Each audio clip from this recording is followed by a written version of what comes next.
আপনার অনুমান ঠিক ছিল আমির। মাগরিবের আজানের পর ওরা আপনার বাড়িতে হামলা করেছিল। খোদা মুক্তারকে মাফ করুন, যিনি কিনা নিজের নাপাক উদ্দেশ্য নিয়ে পয়গম্বরের নাতি হুসাইনের কতলকারীদের সঙ্গে খেয়ানত করেছে। নিশ্চিন্ত থাকুন আমির, কেউ আমার ও কিয়ানের মন থেকে মুক্তারকে বিচ্ছিন্ন করতে পারবে না। বানু উমরে তো রয়েছেই। উমরে বানুর মিষ্টি কথা শুনে নারীর তিক্ত কথা ভুলে যাব। মারহাবা, খুবই ভালো কথা।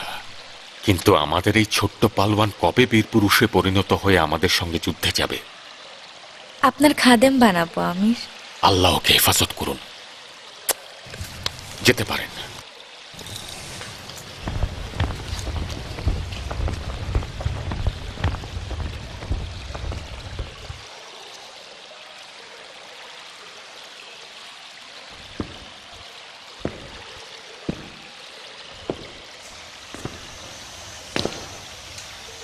তুমি কি ভেতরে যেতে চাও না নারিয়ে?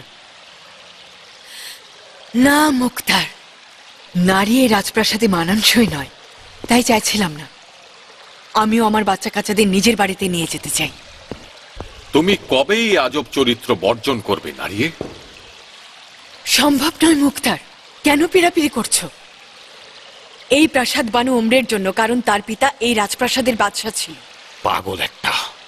তোমার বিবেক বুদ্ধি থাকলে এই জায়গাকে নিজের বাড়ির মতো হুকুমত করতে পারো। ওমরে বেচারে শুধু পথ চেনে। আমি তা চাই না মুক্তার। এক গাদা নারী ও বাচ্চা কাচ্চা সহ এক ছাদের নিচে বসবাস সম্ভব নয়। নিজের বাড়িতেই আমি শান্তিতে থাকবো। তোমার নিজের কোন বাড়ি?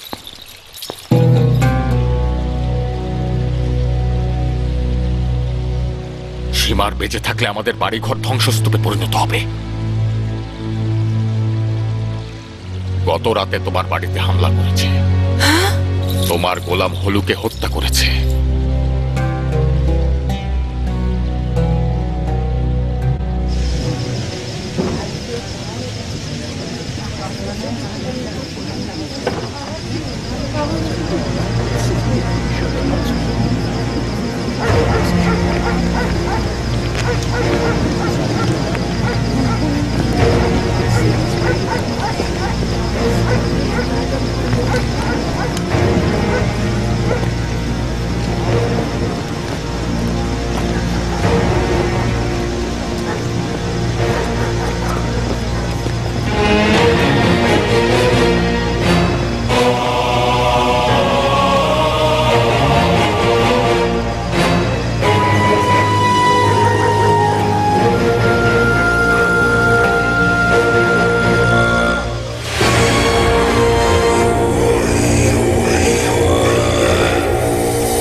আল্লাহ জানেন যে আমি কখনোই মুক্তারের দলে নই, কিন্তু আমি বাস্তবতা বিবর্জিত হয়ে কখনোই তার বিরুদ্ধে যুদ্ধ করতে চাই না। মুক্তার হিসাব কিতাব ছাড়া কোনো রকম পদক্ষেপ নেয় না। আমার মনে হয় পিছু হটে যাওয়া তার একটা ফাঁদ হবে। কিসের ফাঁদ? মুশকিল এটাই, জানি না।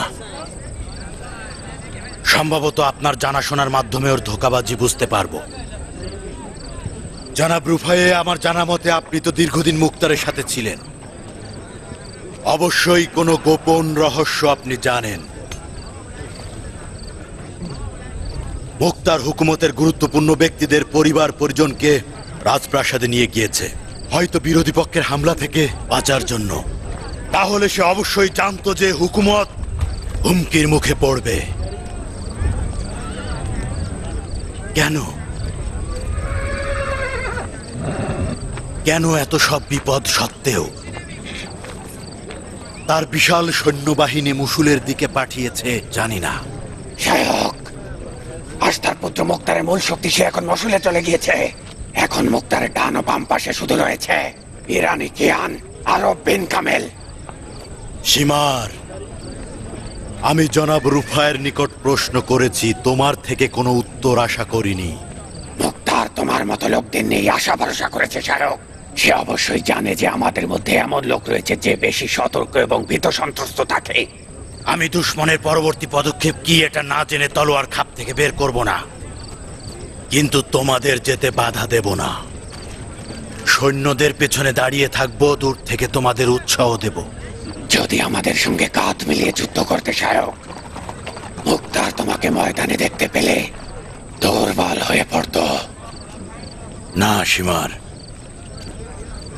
ময়দানে যাওয়ার চেয়ে ফজরের নামাজ আদায়কে বেশি প্রাধান্য দেব। শুনলে তো জনাব রুফায়ে, তুমিও কি ময়দানে যাওয়ার চেয়ে ফজরের নামাজ আদায়কে বেশি প্রাধান্য দেবে? যারা এই যুদ্ধকে বেশি জরুরি মনে করো, তারা বায়াত গ্রহণ করো।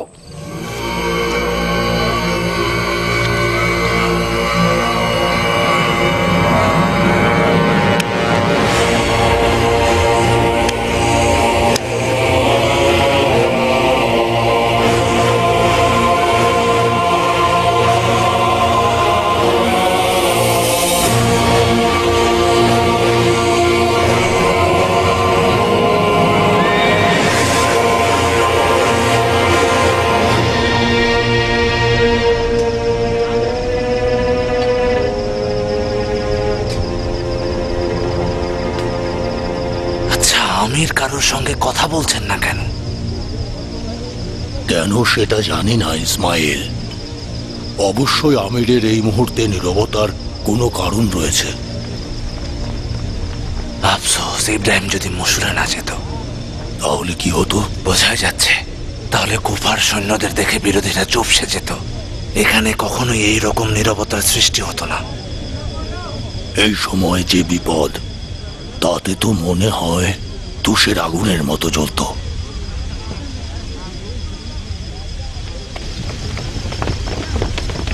কোথায় যাচ্ছ কিয়ান? আমিরের নীরবতা আমাকে চিন্তায় ফেলে দিয়েছে, তাও আবার এই ভয়ঙ্কর রাতে। কি বুদ্ধি করছে যদি জানতে পারতাম। এমন ভাবে কথা বলছো যেন তুমি মুখতারকে নতুন করে চিনছো। তুমি বছরের পর বছর তার সঙ্গে ছিলে, তাকে তুমি ভালোভাবেই চেনো। আজ রাতে আমি মুক্তারকে চিনতেই পারছি না, তাকেও না, তার ভবিষ্যৎকেও না। শাবাসের মতো লোকদের বাইয়াত যদি ও কবুল না করত। তুমিও রুফায়ে হয়ে গেলে নাকি কিয়ান? কথা ফিরিয়ে নাও। তুমি আবু ইসাহাকের সঙ্গে আমার সম্পর্কের গভীরতা জানো, জানো যে আমার মাথা দেব, কিন্তু বাইয়াত ভঙ্গ করব না। কিন্তু এইভাবে চোখ কান বন্ধ করে বসে থাকলে কি চলবে? তুমি আর আমি অপরিচিত নই। আমির ওদের সঙ্গে কি করবে তা আমি জানতে পারবো না কেন? তুমি বিরোধীদের সংখ্যা দেখেছ, তাদের সংখ্যা আমাদের চাইতে বহু গুণ বেশি।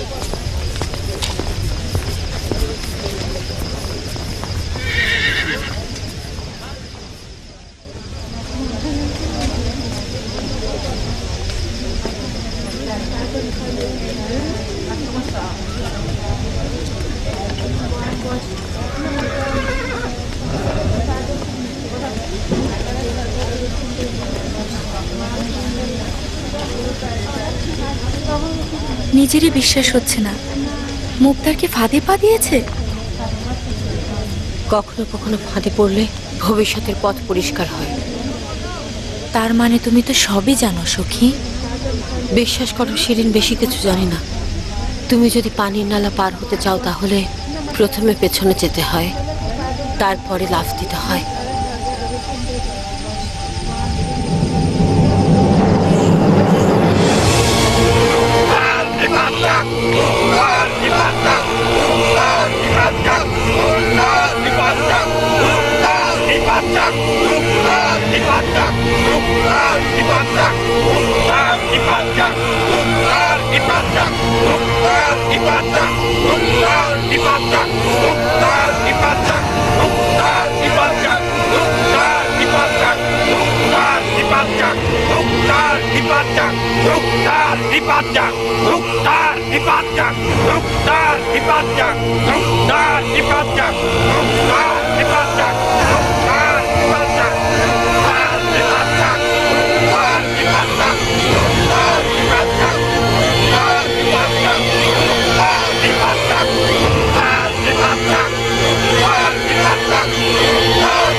দাঁড়িয়ে যান, আমাকে মরণ দাও। কি হলো নারিয়ে?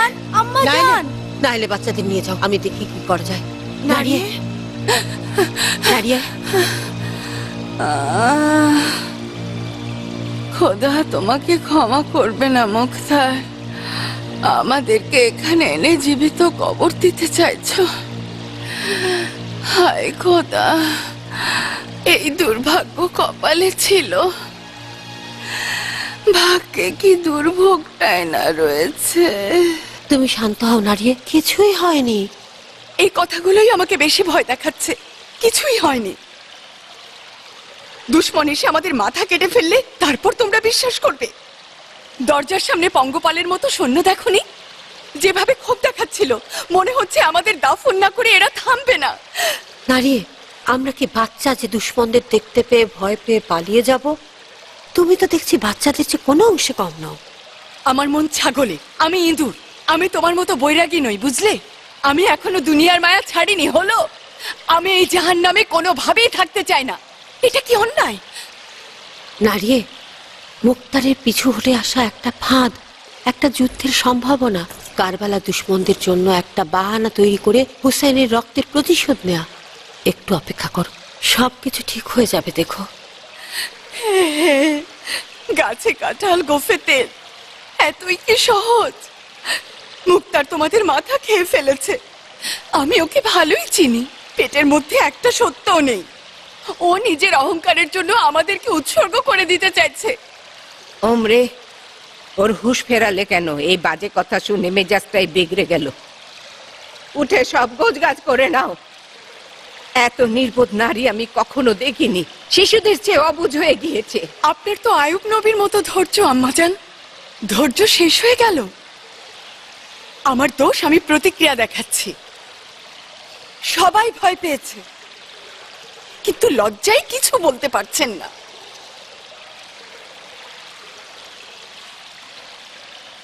ভয় পাওয়া ঠিকই আছে। দুশ্মনের সংখ্যা আমাদের চেয়ে অনেক বেশি। ভাবতেও পারিনি মুক্তারের বিরুদ্ধে এত লোক রয়েছে। এটা কুফা নগরী শিরিন। কুফার লোকেরা মুহূর্তের মধ্যে রং পাল্টায়, ওদেরকে চেনা যায় না। আজ ওরা মুক্তারের বিরোধী। দেখা যাক আগামীকালে এই গিরগিটিরা কার রং ধারণ করে।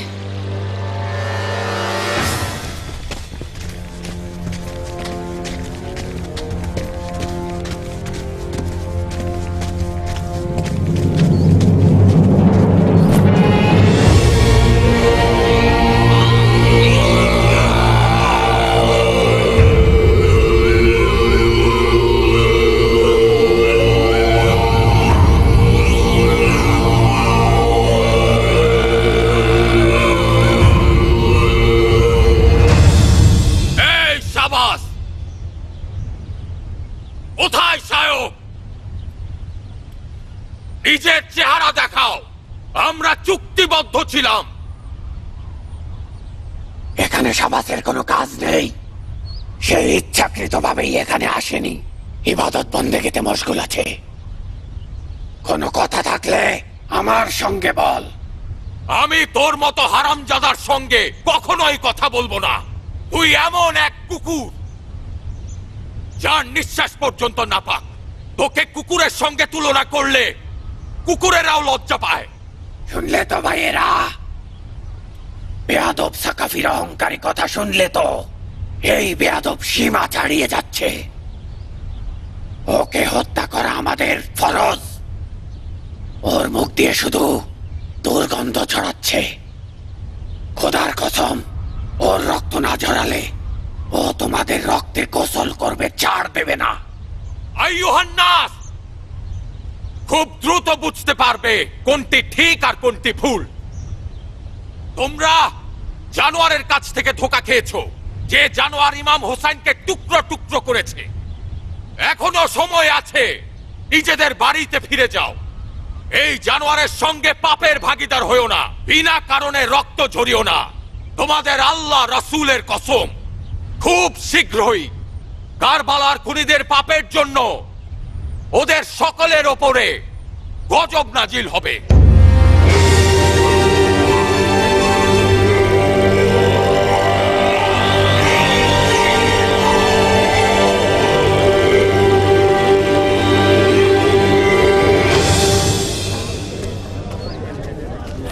পথ দিয়ে পালাবি মিথ্যাবাদী? ফাঁদে পড়া শেয়াল লেজ গুটিয়ে পালায়। আজ কোনটা সত্য কোনটা মিথ্যা তলোয়ার দিয়ে নির্ধারণ করব। এই বর্ষা ফলকের ছায়া অর্ধেক হওয়া পর্যন্ত সময় বেঁধে দিলাম, এর মধ্যেই আত্মসমর্পণ করবি। তা না হলে তোর এই রাজপ্রাসাদ আগুনের গোলামের গোরস্থান বানাবো। শুনে রাখ, সীমার যা বলে বাস্তবে তা করে দেখায়।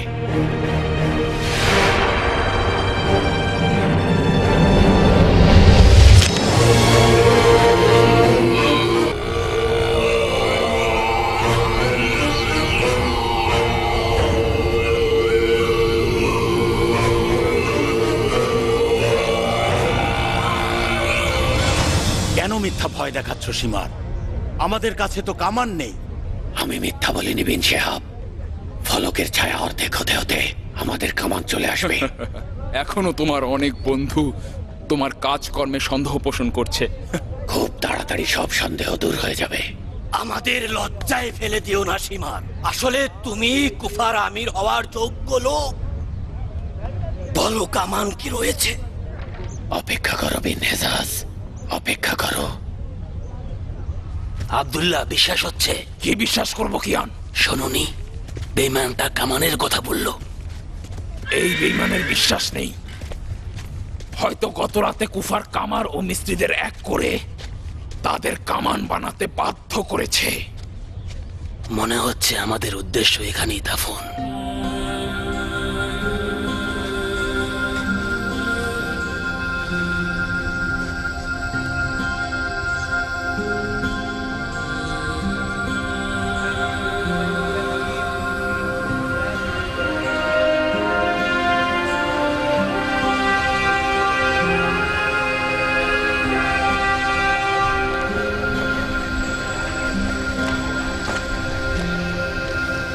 কিছু একটা করুন রুফায়।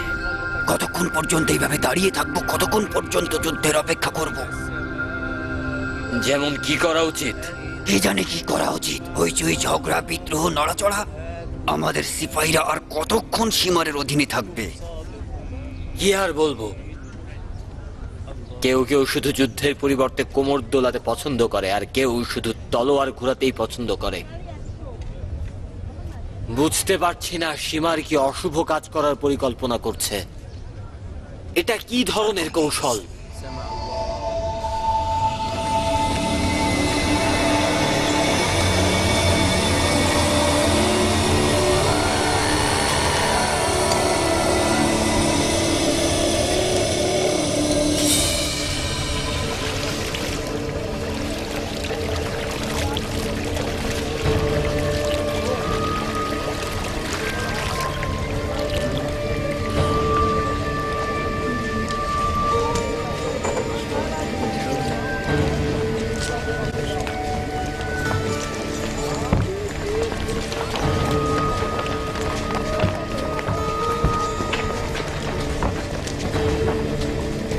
আজব আলামত সব। মনে হচ্ছে আমরা সবাই ফাঁদে পড়েছি। সম্ভবত জিনদের সাহায্য চাইছে, কেউ কিছু জানে না।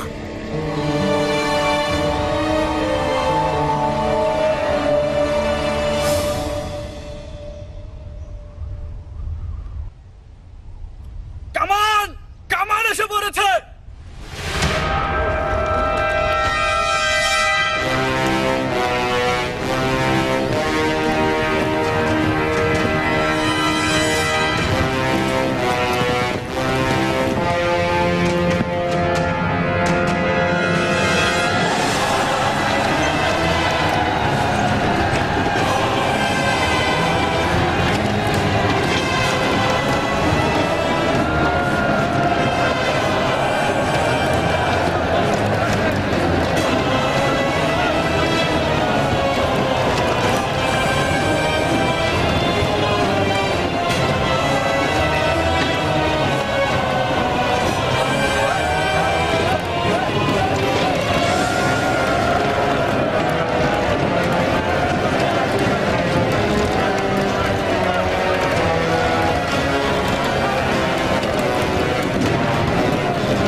করেছো সীমার, দারুণ কাজ। মুক্তারের কুলখানির দোয়া পাঠ করেছি। আজ থেকে আপনার পূর্বে যেন আমি এই অধমের মরণ হয়ে যাই। আপনার জন্য আমি প্রাণ উৎসর্গ করে দেব জনাব সীমার। বিন হেজাজ, এই যে কামানের গোলা দেখছো অনেক দামি, এগুলো মরার আগে এগুলো দাম দিয়ে যাও, তাহলে আমি বুঝতে পারবো তুমি আমার সঙ্গে সবসময় থাকবে। কত পরিশোধ করতে হবে জনাব? তুমি আমাকে 50টি উট দিলে চলবে। 50টি উট? এই গোলা এক রাতে তৈরি হয়নি। আমার সন্দেহ দীর্ঘদিন থেকে এগুলোর তদারকি হচ্ছিল। তুমিও তোমার গোয়েন্দা বাহিনীকে কিছুই বুঝতে পারোনি কিয়ান? না, বুঝতে পারিনি। বলুন তাহলে কি করব? নিজেকে ফাঁসিতে ঝুলাবো? ভাইরা, এখন এসব কথা বলার সময় নয়। ইসমাইল এমন ভাবে কথা বলছে, বোঝাতে চাইছে যেন আমি নিজের দায়িত্বে অবহেলা করেছি। তুমি ভুল বোঝো না কিয়ান। আসলে কি এক রাতে এই গোলাগুলো তৈরি করা সম্ভব? আমাকে যদি জিজ্ঞেস করো, সম্ভব না। কেন সম্ভব নয় কিয়ান? সম্ভব। স্বর্ণমুদ্রার লোভে ফেলে পাহাড়কে পর্যন্ত সরিয়ে ফেলা সম্ভব। কিয়ান, যাও বড় মিনারগুলো খালি করো।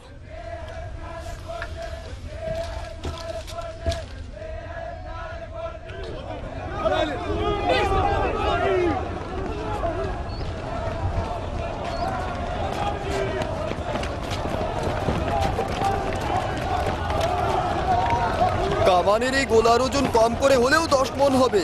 10 মণ ওজনের গোলা মানে ভূমিকম্প। জিনটা কবর দিয়ে দেবে, ছিন্ন বিচ্ছিন্ন হয়ে যাব। কামানের গোলা নিয়ে কিছু ভাবছেন না? কোনো সমাধান খুঁজে পেয়েছো? রশির জাল তৈরি করে মাঝখানে কাঠ বেঁধে দেব। তারপর কামানের গোলা আসার পথে ওই জালগুলো টাঙিয়ে রেখে দেব, যার ফলে ওদের আঘাত দুর্বল হয়ে যাবে। করতে পারলে কিন্তু ভালো কাজে দেবে। সময় রয়েছে কিয়ান। আরবের বিদ্রোহীরা রাজপ্রাসাদকে অক্ষত রাখতে চান, এই কারণে তারা অপেক্ষা করবে। এই সুযোগটা আমরা কাজে লাগাবো। হে ক্লাদিসিয়ার উত্তরাধিকারীগণ, ও হে বিজয়ী বীর পুরুষগণ, আপনাদের ধমনীতে আরবের রক্ত বহমান, যে রক্ত অনেক বেশি মূল্যবান। হে বিজয়ী বীর পুরুষগণ, আপনাদের ধমনীতে আরবের রক্ত বহমান, যে রক্ত অনেক বেশি মূল্যবান। অভিজাত আরবদের বিরুদ্ধে অনারবদের তলোয়ার চালানোর অর্থ হচ্ছে ভয়ঙ্কর বিপজ্জনক এক খেলায় মেতে ওঠা। ওরা আপনাদের সবার গোলাম, ওরা মিথ্যাবাদী। আপনাদের বিরুদ্ধে মুখতার সাকাফি এই গোলামদের লেলিয়ে দিয়েছে। ওই দাসগণ আপনাদের বিরুদ্ধে বীরত্ব দেখিয়ে চলছে। অতএব উচিত হচ্ছে এই গোলামদের বিরুদ্ধে জেগে উঠুন। যে কোনো মূল্যে এখন আরব বীরদের উচিত এই লজ্জা মুছে ফেলা। নিঃসন্দেহে আল্লাহ এবং নবী রাসূল সঙ্গে রয়েছেন।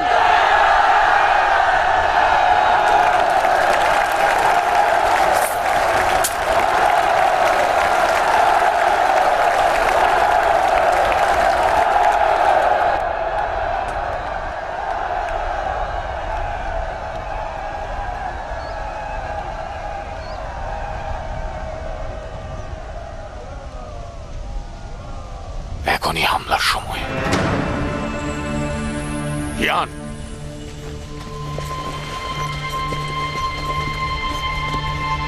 দুলদুলকে প্রস্তুত করো। কাদেরকে নিয়ে আমির? দুশমন বাহিনী কিন্তু আমাদের চেয়ে অনেক গুণ বেশি। নতুন করে আবার আমাদেরকে মারার জন্য কামান নিয়ে এসেছে। উপায় কি বলো কিয়ান? খুব জলদি আমাদের কামানের গোলার আঘাত সইতে হবে। কামানের নিকট পৌঁছে সেটাকে অকেজো করে দিতে হবে। কামানের গোলার আঘাত আমরা অকেজো করতে পারবো? আমরা ময়দানের বিজয়ী হব, এটা আল্লাহর ইচ্ছায়। হবে, দেখে নিও ইনশাল্লাহ।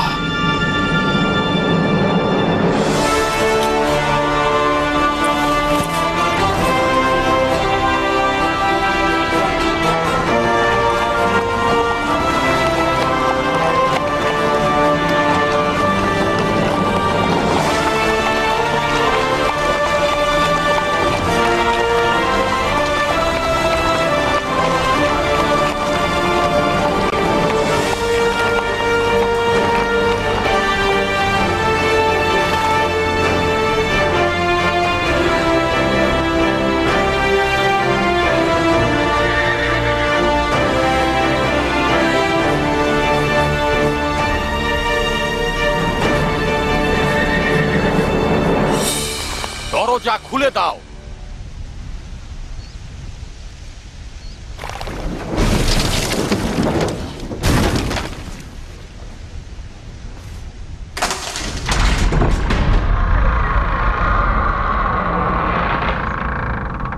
দেখলে তো, এইসব যখনই বিপদ দেখে গর্ত থেকে বের হয়ে যায় আর নিজেকে রক্ষা করতে চায়। আমি ইবনে জিয়াদ বিন ইয়াজিদ নই। হাজতেও বলবো না যাতে খলিফা ওমর পুত্রের ওসিয়তের কোনো সুযোগ না থাকে। খোদার কসম, আত্মসমর্পণের সঙ্গে সঙ্গে গর্দান ছিন্ন করব।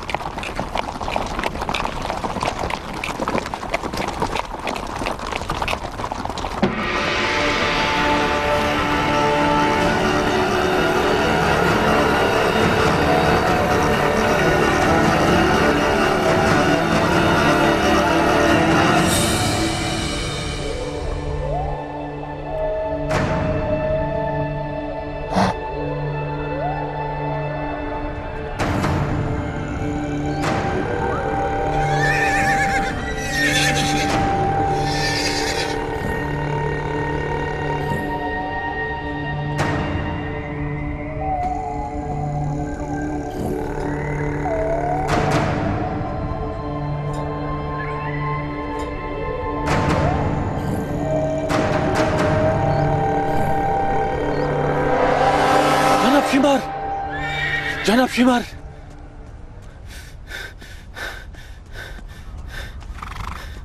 জনাব শিমার, জনাব শিমার, আস্তার পুত্র আমাদের ঘিরে ফেলেছে। আস্তার পুত্রের তো মসুলে থাকার কথা কুফায় কি করছে?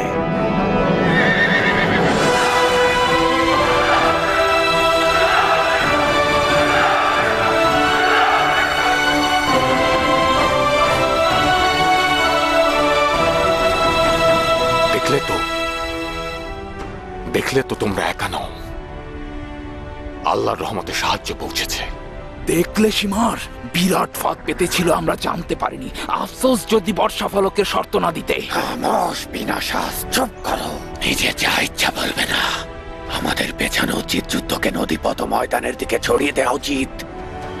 ইয়ার বিন কামেল, সর্বশক্তি দিয়ে দুশ্মনের উপরে হামলা করব। ইমাম হুসাইনের হত্যাকারীদের প্রতি কোনো ক্ষমা নয়।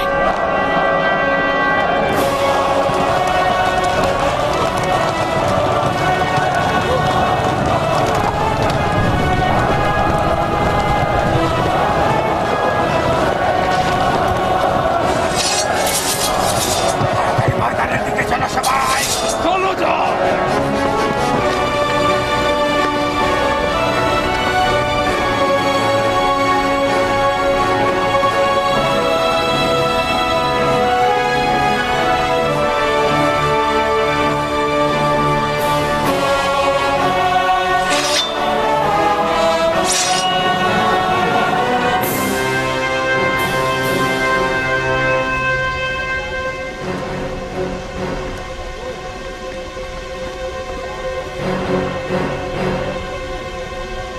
আমির, আমির, আমির, জরুরি বার্তা আমির। যদি মুক্তারের কোনো সুখবরের কথা বলিস, তোর জিপ টেনে ছিঁড়ে ফেলবো। গোস্তাকি মাফ করবেন, মুক্তার সবাইকে ধোকা দিয়েছে। দুর্গ থেকে জিন বাহিনী বের হয়নি তো? জিনেরা সীমার বিন জিল জুসানকে 2 টুকরো করে ফেলেনি তো? এমন কাজ করেছে যা আপনি বলেছিলেন। জলদি বল, কি করেছে? আস্তার পুত্র মসুল যায়নি আমির। সে মাদায়েন শহরের সাবাত এলাকায় ঘাঁটি গেড়েছিল। মুক্তারের ইশারায় আবার কুফায় ফিরে এসেছে। এখন তার সৈন্যবাহিনী আমাদের চারদিকে ঘেরাও করে ফেলেছে।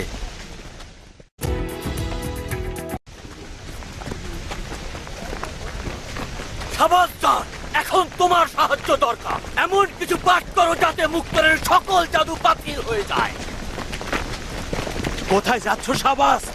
পরিস্থিতি ভয়ানক। তুমি পিছু না হটলে মুক্তারের বিরুদ্ধে জয়ী হতে পারবো। যাই হোক না কেন, মুক্তারের বিরুদ্ধে জয়ী হওয়া সম্ভব নয়। মুক্তার খুবই চতুর রাজনীতিবিদ। সীমার কোনো পরিকল্পনা ছাড়াই তার বিরুদ্ধে যুদ্ধ ঘোষণা করেছে। আমরা জয় থেকে মাত্র এক কদম দূরে ছিলাম।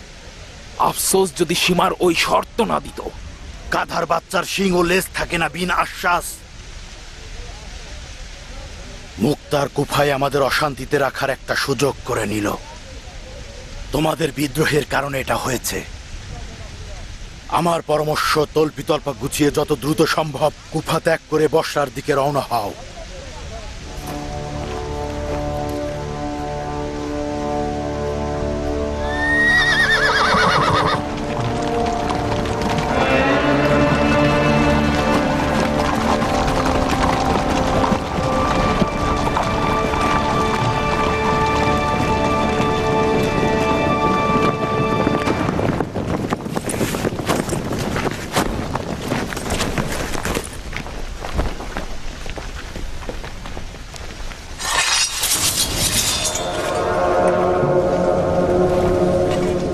কি পরিকল্পনা করছো শাবাস?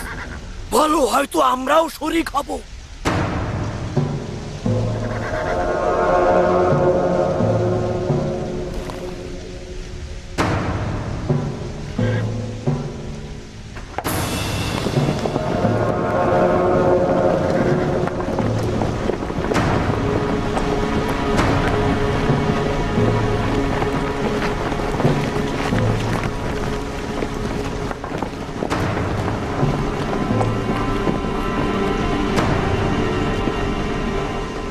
সোয়েব, শাবাস যেন পালাতে না পারে। জীবিত অথবা মৃত ধরা চাই।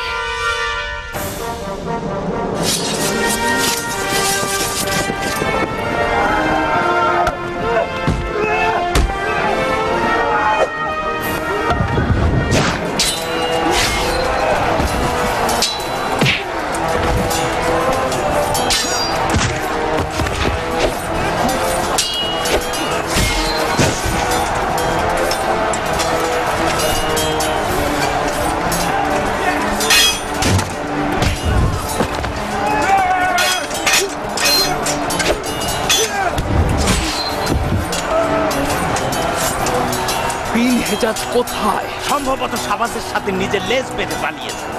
কাপুরুষ, এই পচারসিগুলোর ওপর ভরসা করা উচিত হয়নি। তুমি কি করবে বিনশি? আমি যুদ্ধ করব। তাঁবুগুলোতে আগুন জ্বালিয়ে ওদের সকল পথ বন্ধ করে দেয়া সম্ভব।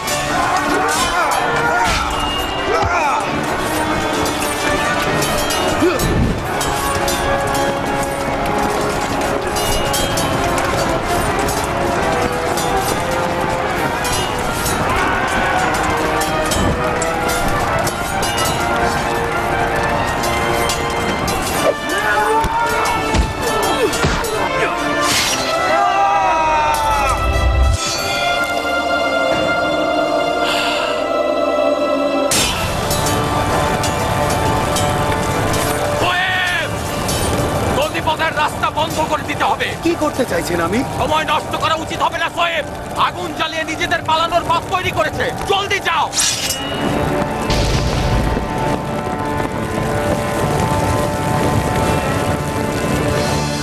জনাব রুফায়ে, জনাব রুফায়ে, জনাব রুফায়ে, জনাব রুফায়ে, ফাঁদে আটকা পড়েছি।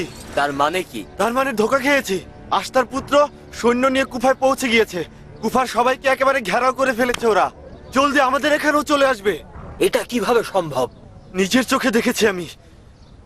আমার মনে হচ্ছে রূপকথার পাখির ডানায় ভর করে নিজেকে কুফায় পৌঁছে দিয়েছে। বড়ই আজব। জানতাম মিথ্যেবাদী মুক্তার সাকাফি একজন জাদুকর। নিজের রক্ত কোরবানি করার খুব বেশি তাড়া মনে হচ্ছে।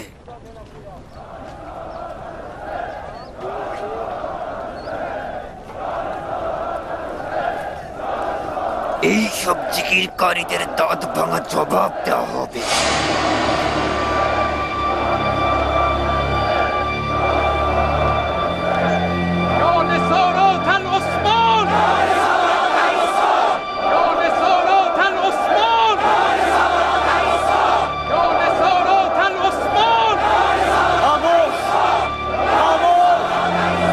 এটা কোন ধরনের জিকির? সবার রক্ত দিয়ে আমরা কি করব?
এখনো আমার বন্ধুদের সন্দেহ করো?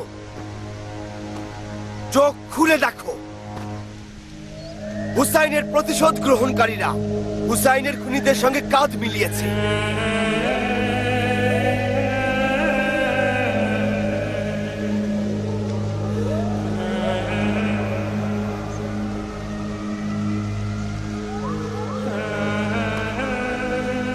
আল্লাহর শুকরিয়া যে ক্ষতিপূরণের সময় পেয়েছি, অশেষ শুকরিয়া।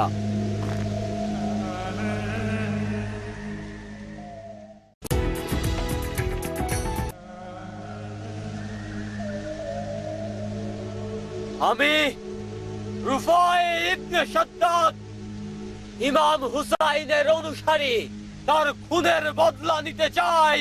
হুসাইন! হে বিন সাজ্জাদ, আস্তার পুত্রের তলোয়ার তোমাকে ভীত করেছে, আমাদের ত্যাগ করতে চাও?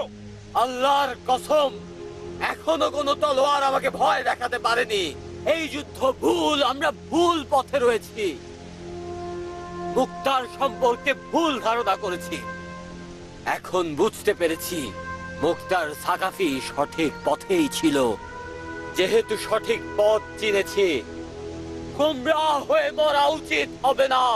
আমরা তোমার অধীনে ছিলাম, তোমার ফরমান শুনে যুদ্ধে এসেছি। আমাদের গোমরা করার মাসুল তোমাকে গুনতে হবে।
জানোয়ার যেন পালাতে না পারে। ওকে অনুসরণ করো, হাতে পেলে সুযোগ দিও না। জি আমির।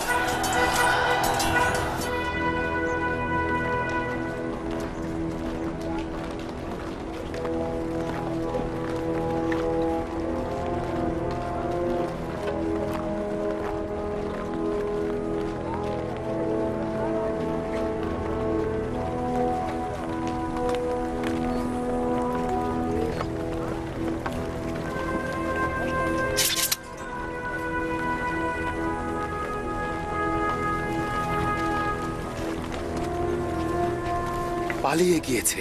বোঝাই গিয়েছিল যে পালিয়ে যাবে। আগুন জ্বালিয়েছিল পালানোর জন্যই। আমার ভুল ছিল, তখনই আঘাত করা দরকার ছিল। আমরাও তো আগুনের মধ্যে আঘাত করেছি, কিন্তু কোনো লাভ হয়নি। আমার সন্দেহের কারণেই ওরা সবাই পালিয়ে যেতে পেরেছে। নিজেকে মিথ্যা দোষারোপ করো না মুসলমান। পালিয়ে গিয়েছে তো কি হয়েছে, বেশি দূর যেতে পারবে না।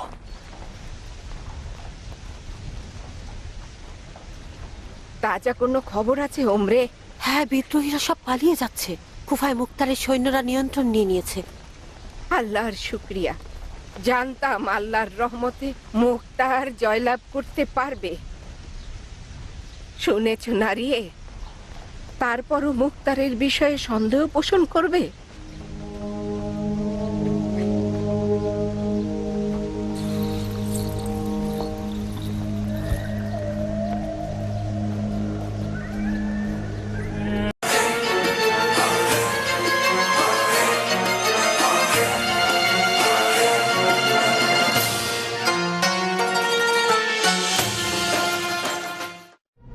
দুশমন বাহিনী কিন্তু আমাদের চেয়ে অনেক গুণ বেশি।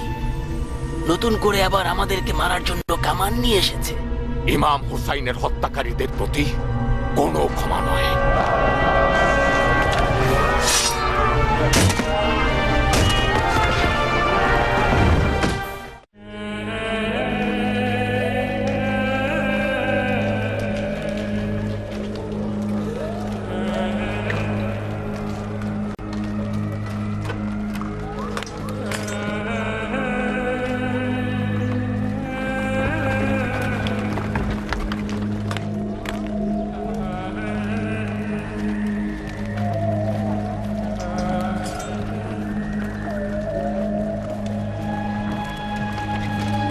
নিজের উপরে থুথু মারি, আমাকে লোভী বললে মোটেও ভুল হবে না।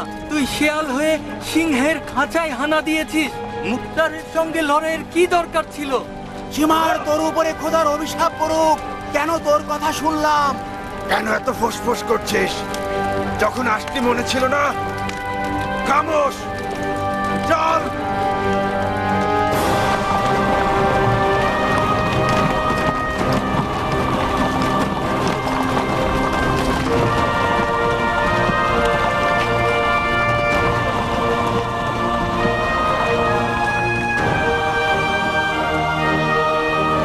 আমির, আমির, আমির, কিছু বলতে চাই আমির। বলো বীরপুরুষ। আমার নাম দিরহাম, বনি নাহাদাম গোত্রের লোক। আমরা আপনার জন্য উৎসর্গ আমির। কেন আপনার বন্ধুদের কেউ কেউ আমাদের তুচ্ছ তাচ্ছিল্য করছে? আমরা বিশ্বাস করি আমির মুক্তারের কাছে সবাই সমান। আরব হোক আর অনারব হোক, তার কাছে কোনো পার্থক্য নেই। আপনার বন্ধুদের কেউ কেউ আপনার ওয়াদার বরখেলাপ করে আরব অনারব দ্বন্দ্ব সৃষ্টি করে আপনার সুনাম নষ্ট করতে চাইছে। ওয়াদা ভঙ্গকারীদের শাস্তি আইন মোতাবেক হবে। প্রমাণ করতে হবে সে কি অপরাধ করেছে। কি হয়েছে? আমি নিজের চোখে দেখেছি। ইবনে সুরাইদ নাহাদি তার নিজের গোত্রের কিছু বিদ্রোহীকে মুক্তি দিয়েছে। আমি যাদের ভালো করে চিনি, তাদের সকলে কারবালার ময়দানে ইমাম হুসাইনের বিরুদ্ধে যুদ্ধে গিয়েছিল। আমি প্রতিবাদ করতে চেয়েছিলাম। ইবনে সুরাই আমাকে গোলামের বাচ্চা বলে ধাক্কা দিয়ে সরিয়ে দিয়েছে। তাই আপনাকে এসব বলতে এসেছি।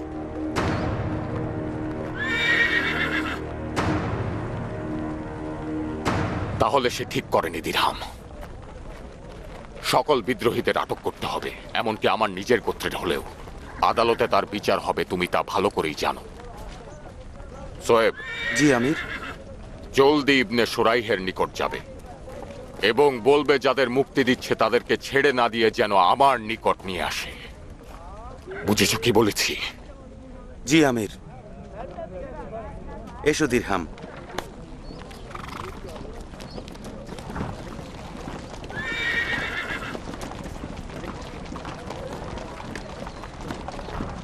মুখতার, হে হস্তি উল্টে ফেলা পালোয়ানের বীর পুত্র, আমরা করেছি বিদ্রোহ, হয়েছি তোমার দুশ্মন সম। আমাদের বিদ্রোহ ছিল মিথ্যা অহংকারে ভরা, তোমায় নিয়ে করেছি অনেক ছলা কলা। খোদার ওয়াদা ভুলে গিয়েছি হুসাইনের হত্যাকারীদের দলে। এখন নিজেদের জাহেলি দেখে লজ্জায় অবনত হচ্ছি কেঁদে কেঁদে বড় অসহায়। ময়দানে ফেরেশতারা নেমে এলো ঝাঁকে ঝাঁকে। বীরত্ব দেখিয়েছ তুমি মুখতার, রণাঙ্গনের বাঁকে বাঁকে। অতএব হে মহান সেনাপতি, আমাদের ক্ষমা করে দাও নিজের মহত্ব দিয়ে। আরবের ঘরে মহান বীর পুরুষ তুমি, আমাদের হতাশ করে দিও না। শুধু এইবার আমাদেরকে মাফ করে দাও, আর কখনো এমন ভুল হবে না। আমি সারা জীবন তোমার গোলাম হয়ে থাকবো, মাফ করে দাও। কবি, তোমার নাম কি? আল আহকার সেরাগাত ইবনে মারাকেস বারেগি। মিথ্যা দিয়ে ভালো কবিতা আবৃত্তি করেছে, আমার মনে থাকবে।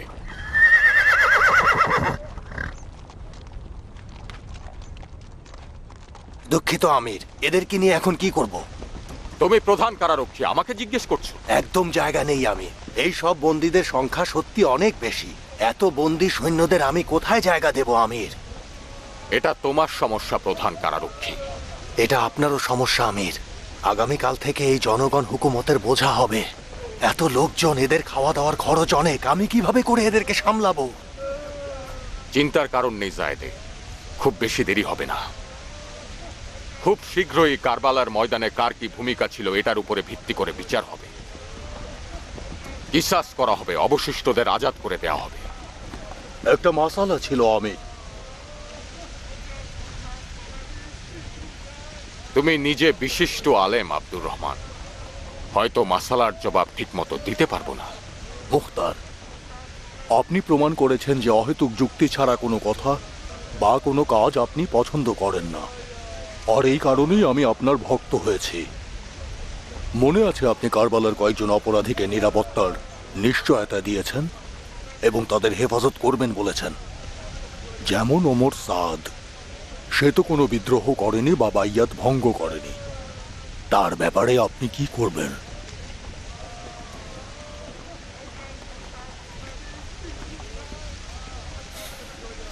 খুব বেশি দেরি নেই আব্দুর রহমান। ওমর সাদ নিজেই তার নিরাপত্তা পত্রের অঙ্গীকার ভঙ্গ করবে।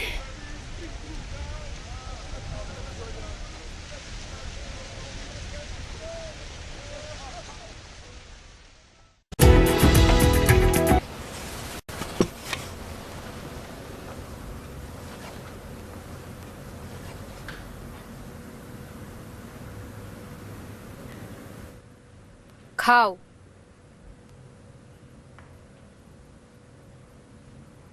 খাওয়ার ইচ্ছে নেই। ইচ্ছে নেই নাকি বিশ্বাস করছো না? ইঁদুরের মৃত্যু হয় না।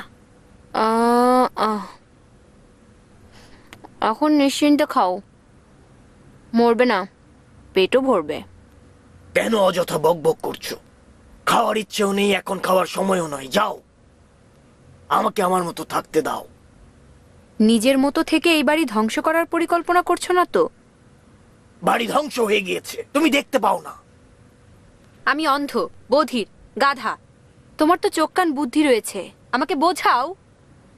আমি নিজের বাড়িতেই বন্দি, অবলা নারী। বাইরে বের হলে মুখতারের নিকট খবর পৌঁছে যাবে। এটা কম শাস্তি? এই বাড়িকে কি গোরস্থান বানাবো? তার জন্য তুমি নিজেই দায়ী। আমি দায়ী নাকি তুমি? মুখতারের নিকট গিয়ে হাত পা ধরে আমার মান সম্মান সব ধুলোয় মিশিয়ে দিয়েছো, আর তার বিনিময়ে তুমি নিরাপত্তার জামানত নিয়ে এসেছো। ও তাহলে এই মরদের আসল মাথা ব্যথা মুখতারের কাছ থেকে নিরাপত্তা জামানত করা। তোমার মান সম্মান সব গোল্লায় চলে গেল। যখন পুরুষের আত্ম অহংকারে বাধা দেওয়া হয়, সে প্রতিহিংসার আগুনে পুড়ে মরে। বুঝতে পেরেছি। যেদিন কুফার নারীরা তোমার গায়ে পাথর নিক্ষেপ করেছিল, কতবার অনুরোধ করেছিলাম ওমর, চলো কুফা থেকে চলে যাই। তোমার আত্মহংকার থাকলে সেদিনই কুফাকে চিরবিদায় জানিয়ে দিতে। তাহলেই ভালো করে বুঝতে পারছো যে আমার অহংকার টুকরো হয়ে গিয়েছে।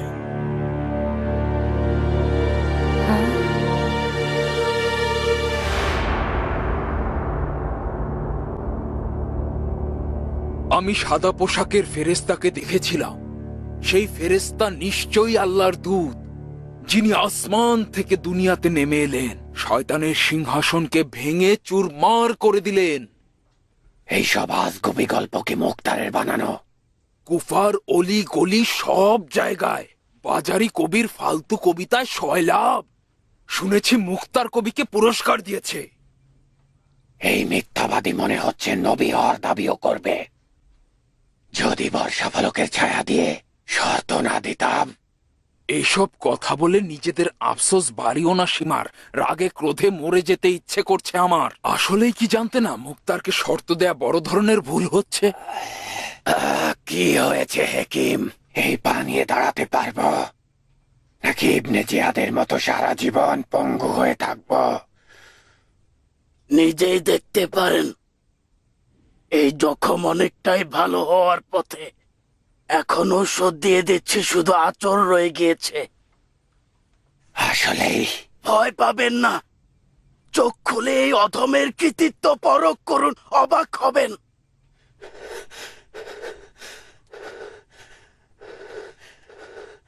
অসংখ্য শুকরিয়া হেকিম, আসলেই তোমার হাতে জাদু রয়েছে। সায়ক, এভাবে আমাকে লজ্জা দেবেন না। এই জখম মাটি লাগার কারণে বেশি ব্যথার কারণ হয়েছিল। এই অধমের জাদুতে আপনার সকল ব্যথা দূর হয়ে গিয়েছে। মানে আবারও লাঠি ছাড়া চলাফেরা করতে পারবো আমি? আপনার পা তো দেখছি আগের মতো একেবারে ঠিক হয়ে গিয়েছে। এখন থেকে আপনি হরিণের মতো লাফিয়ে লাফিয়ে বেরাবেন।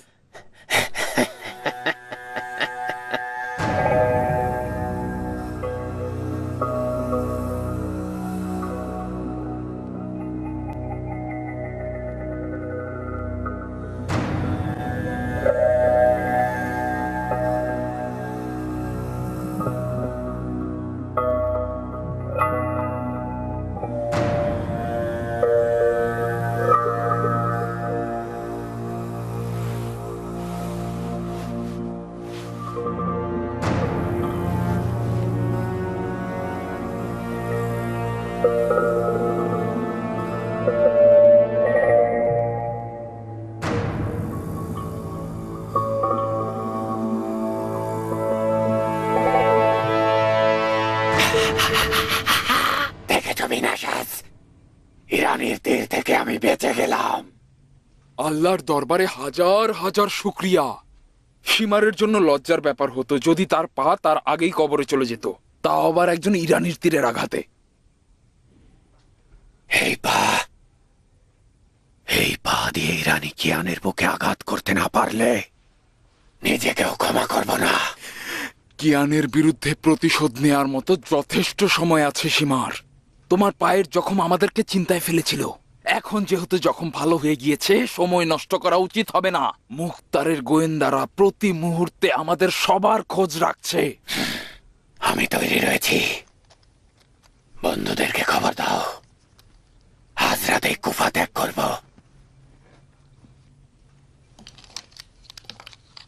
আমার মুখতারের মতো দ্রুত গতির পয়গাম বাহক নেই যে জলদি খবর পাঠাবো। আজ রাতে নয় জনাব সীমার, বন্ধুদের খবর দিতে কমপক্ষে 1 দিন রাত সময় প্রয়োজন। জলদি করো। জানো মুক্তারকে শিকার করা দুঃসাধ্য। জনাব হেকিম, শুক্রিয়া। ওয়াদা রাখা উচিত। এই নাও পুরস্কার। এই অনুগ্রহ কি কারণে আমির? জখম ভালো করাতে তোমার পুরস্কার।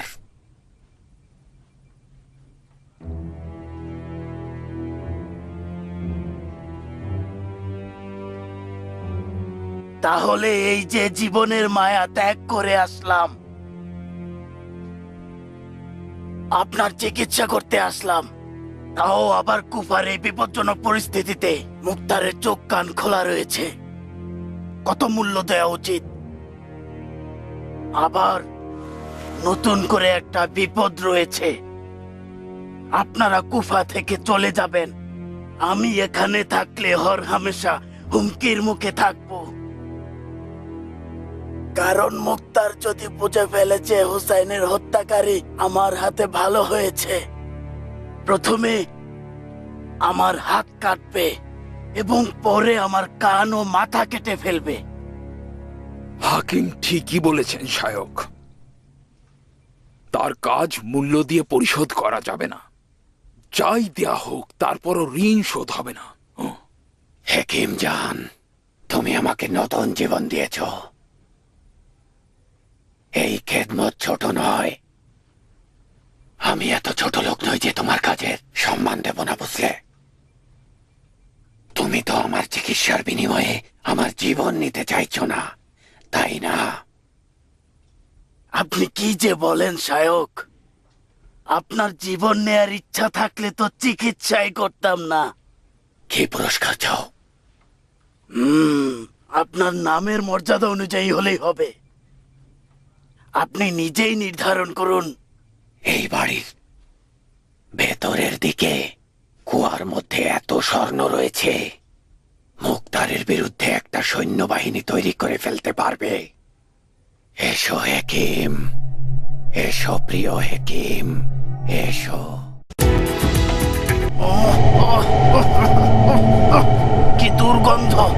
সম্ভবত ইঁদুর মরা গন্ধ ভাতে পড়েছে মনে হয়। এই কুয়া স্বর্ণমুদ্রা চুরি করতে আসা ইঁদুরদের আখড়া। দেখো দেখো হেকিম, তোমার পুরস্কার। এই সেই স্বর্ণ ভাণ্ডার। যত ইচ্ছে স্বর্ণ মুদ্রা এখান থেকে বের করে নিয়ে যাও।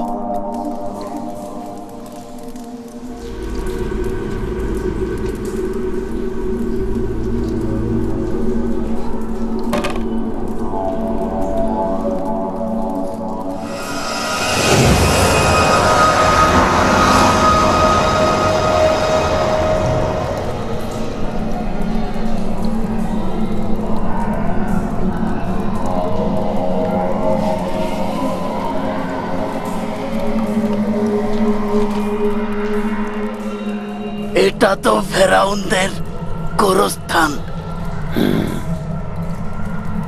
লোভী ফেরাউনদের গোরস্থান, যেখানে স্বর্ণ মুদ্রার ঘ্রাণ পাওয়া যায়। এই স্বর্ণ মুদ্রায় ডুবে যেতে পারবে। ওই এক থলেই যথেষ্ট। তাও মনে হচ্ছে অনেক। অনুমতি দিলে যেতে চাই। কোথায় যাচ্ছ হেকিম? লোভে পড়ে সুযোগ নিতে চাইছিলে, সাহস থাকলে নিজের পায়ে দাঁড়াও। কিছু চাই না জনাব সীমার, আমাকে কষ্ট করে যা দিয়েছেন সেটাও ফেরত দিতে চাই। এই মুদ্রার থলি তোমার নিজের উপার্জন হেকিম, আমি কারো হক নষ্ট করি না। আপনার জীবন রক্ষা করেছি জনাব সীমার, এটা করা ইনসাফ হচ্ছে না।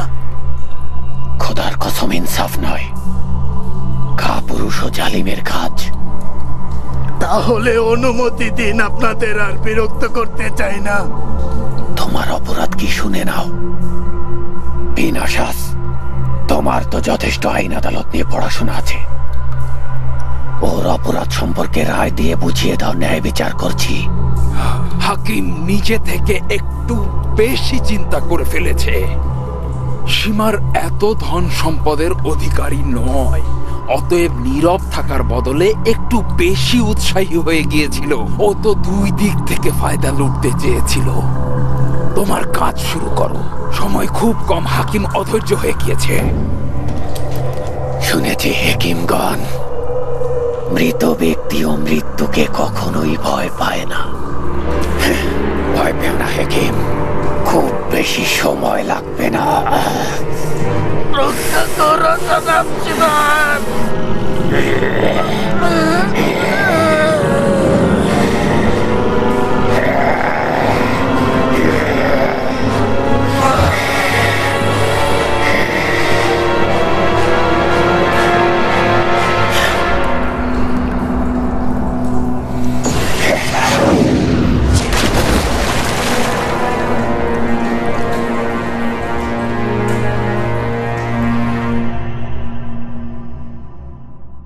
এখন কুফা থেকে বের হওয়ার নিরাপদ পথ হচ্ছে মূল ফটক। মূল ফটক কোন দিকে? মূল ফটক অসম্ভব সীমার। গোয়েন্দা বাহিনী ছাড়াও মূল ফটকে সাধারণ লেবাসে গুপ্তচর রয়েছে। আমরা নিশ্চিত বিপদে পড়ব। কেন সুরেজারের পথে যাচ্ছি না? কুফার নদী ও বুনো পথে কিয়ানের মতো মাকড়সারা লুকিয়ে রয়েছে, শিকারের আশায় লালা ঝরাচ্ছে।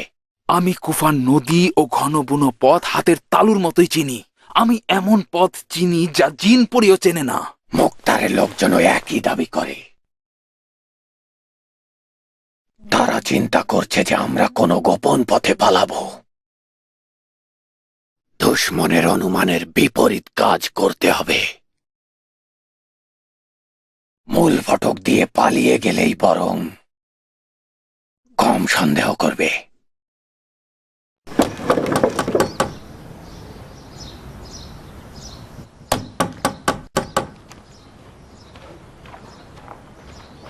কে ওখানে?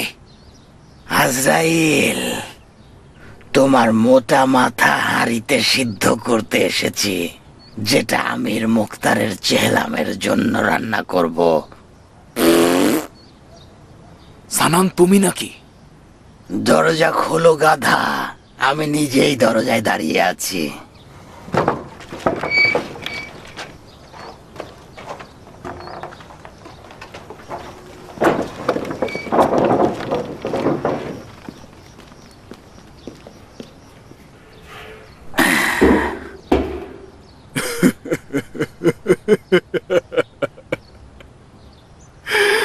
এ কি অবস্থা? আমরা তোমার মতো অত মোটা চামড়ার লোক নই যে নিজের জন্মদিনের চেহারা অস্বীকার করব। এমন ভাবে সেজে নিজের আসল চেহারা বানিয়েছি। আসার পথে কেউ অনুসরণ করেনি তো? এই চেহারায় কারো চেনার কথা নয় সীমার। আমি কথা দিচ্ছি মুক্তার নিজেও আমাদেরকে চিনতে পারবে না। এরকম ভুল ধারণার কারণে ধোকায় পড়েছি এবং নিজেদেরকে বিপদে ফেলেছি। মুক্তারের বিষয়ে কোনো অনুমান করা ভুল হবে, হয়তো শিকার করতে আবাবিল পাখি পাঠাবে। কেন তুমি এভাবে শিরক কথাবার্তা বলছো উট কোথাকার? কেউ এই দুইটা কালো হাঁড়িকে কোনোভাবে সন্দেহ করেনি, আবার কেউ অনুসরণও করেনি। তুমি আসল কথা বলো, আমরা কখন পালাবো? আগামীকাল সকালে মোরগ ডাকা ভোরে ভেড়ার পালের সঙ্গে আমরা কুফা ত্যাগ করব।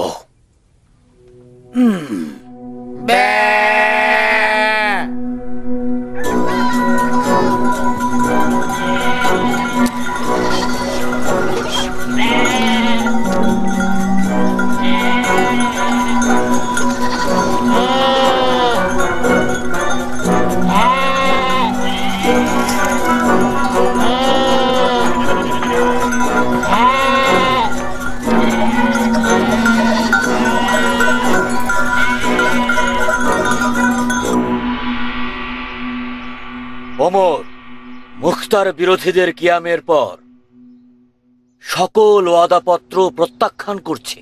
ছোট বড় কারো প্রতি রহম করছে না। জলদি একটা উপায় বের করো। আমি তো বিদ্রোহীদের সঙ্গে হাত মিলাইনি, সীমার ও শাবাস দুজনে করেছে। মুখতার আমাকে লিখিত নিরাপত্তার পত্র দিয়েছে। তুমি আসলে মুক্তারের এরকম আচরণে খুশি নাকি? ওমর, তুমি কি জানো না যে মুক্তার ওই নিরাপত্তা পত্র দ্বারা একজন শক্তিশালী প্রতিপক্ষকে যুদ্ধের ময়দান থেকে কৌশলে দূরে সরিয়ে রেখেছে? মুক্তার ওই নিরাপত্তা পত্র দ্বারা একজন শক্তিশালী প্রতিপক্ষকে যুদ্ধের ময়দান থেকে কৌশলে দূরে সরিয়ে রেখেছে। কোনরূপ ভনিতা ছাড়াই বলছি ওমর, তুমি তোমার বউয়ের ধোঁকা খেয়েছ। তোমার আজকের এই অবস্থার জন্য বানু জারিয়ে দায়ী, যে কিনা নিজের ভাইকে খলিফা বানানোর জন্য সাদ আবি ওয়াক্কাসের পুত্রকে ঘরে বৃদ্ধা নারীর মতো বসিয়ে রেখেছে। তোমার মতো যোদ্ধা ময়দানে এলে মুক্তার বালির মতো ধসে পড়ত। মুক্তারের পক্ষে অসম্ভব কিছুই নয়। আমাকে প্ররোচনার জন্য তোমাকে পাঠিয়েছে, যাতে করে আমি নিরাপত্তা পত্র ছিঁড়ে ফেলি।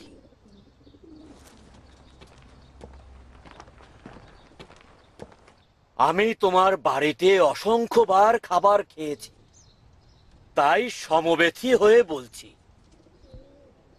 আজ মুক্তারের মজলিসে ছিলাম, তার বন্ধুদের সঙ্গে ওয়াদা করেছে যে আগামীকাল এমন একজনকে হত্যা করবে যে দেখতে ভাল্লুকের মতো।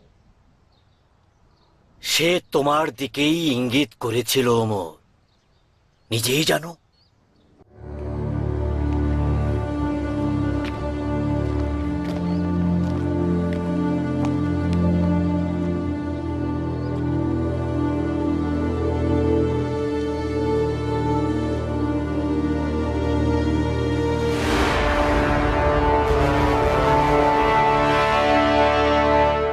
কোথায় যাচ্ছ ওমর?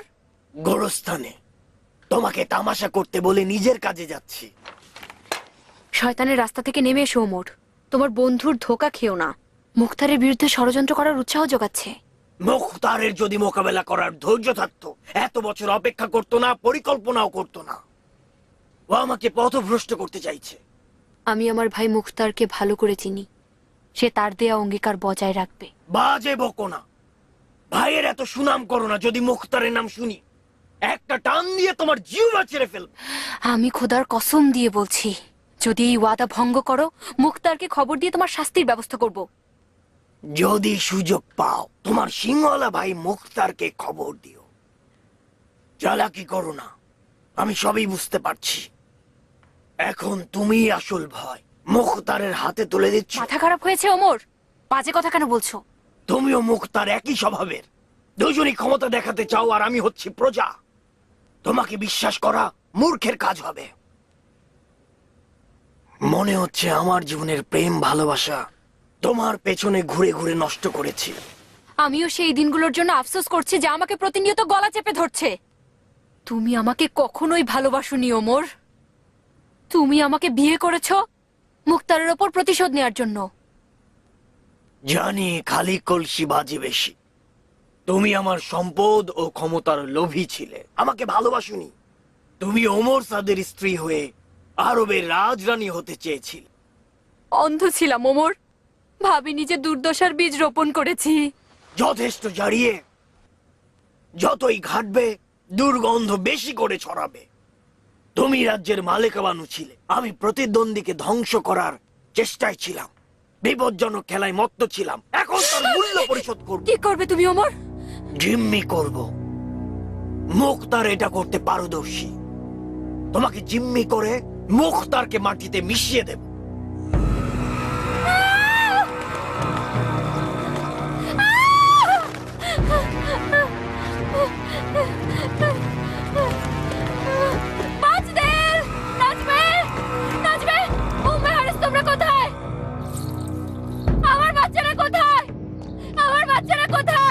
বাচ্চাদের তাদের মামার ভয়ে আমার আস্তানায় পাঠিয়ে দিয়েছি। সেখানে প্রশিক্ষণ নেবে, প্রতিশোধ নেবে। আমার লোকেরা তাদের মামাকে হত্যার প্রশিক্ষণ দেবে।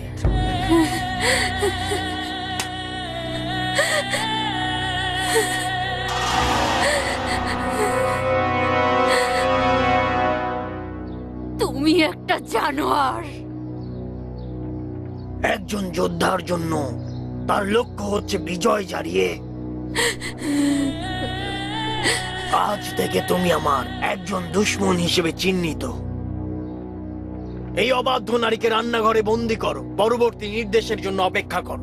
তোর উপরে অভিশাপ ওমর। এখন বুঝতে পেরেছি তোর সম্পর্কে যা বলা হয় সবই সত্য। এখন বুঝতে পারছি কারবালায় তুই কি জঘন্য কাজ করেছিস। ইচ্ছে হচ্ছে বেঁচে থেকে তোর মৃত্যুর খবর শুনে মেহেদির রঙে হাত লাগাই, নববধূর বেশে আনন্দ ধ্বনি দেই। সে জলাঞ্জলি দাও।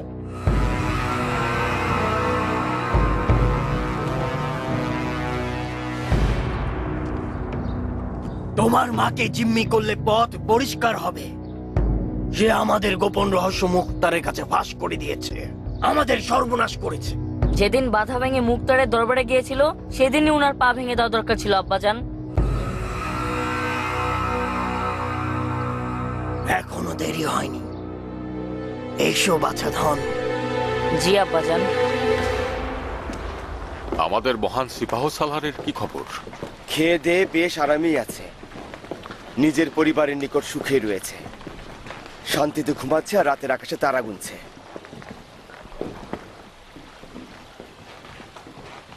কি খবর ইব্রাহিম? না, পেরেশানিতে নেই মুখতার। আসমান জমিনের ভালোবাসায় জড়িয়ে যাচ্ছি। ভয় পাচ্ছি একদিন যুদ্ধের হুকুম দেবে, কিন্তু সেদিন আমার সৈন্যবাহিনী দুনিয়ার মায়ায় জড়িয়ে যাবে। ইবনে জিয়াদ যখন মসুল দখল করে নিচ্ছে তখন আমাদের সৈন্যরা গল্পে মেতেছে। ও এখন কুফায় হামলার পরিকল্পনা করছে।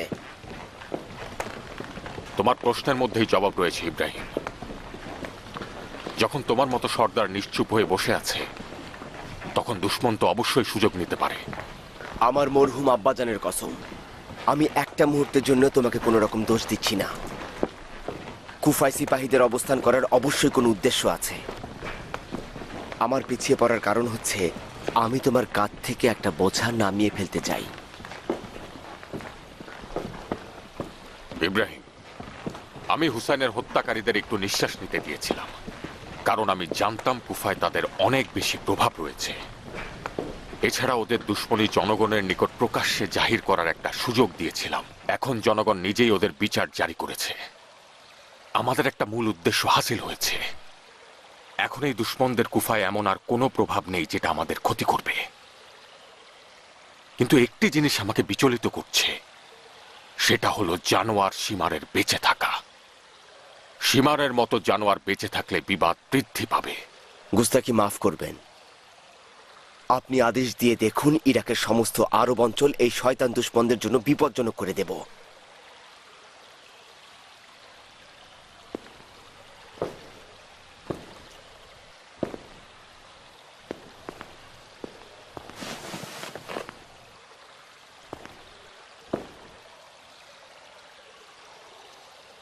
বিশ্বাস করলে একবার আদেশ দিয়ে দেখুন, সমস্ত অস্তিত্ব দিয়ে ময়দানে গিয়ে ওদের সমূলে বিনাশ করে তবেই ফিরবো, আপনাকে কথা দিলাম। না ইব্রাহিম, তোমার কাজ হবে বিবাদের বিরুদ্ধে ময়দানে যাওয়া। আল্লাহ ভালো জানেন যে আমি ইবনে জিয়াদের বিরুদ্ধে লড়াই করতে অন্য সবার চেয়ে বেশি আগ্রহী। কিন্তু আমার রাজ্যের কাজের কি হবে? আমাদের রাজ্য এখনো দুর্বল ভিত্তির উপর দাঁড়িয়ে রয়েছে। এসো, এই নাও ইবনে জিয়াদের বিরুদ্ধে যুদ্ধের হুকুমনামা।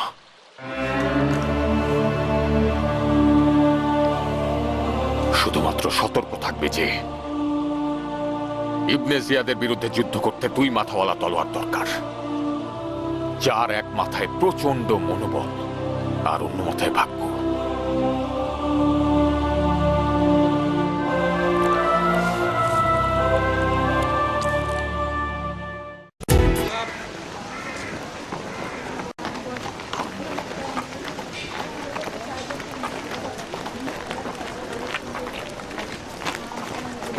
নিয়ে এসো ওকে। আমার গাধা, আমার গাধা, আমার গাধাকে হত্যা করবে না, আমার গাধাকে খাবে না কিন্তু। তোকে আর তোর গাধাকে একসঙ্গে নিয়ে যাব। ওর কিছু না হওয়া পর্যন্ত ওর গাধার দিকে খেয়াল রেখো। আয়।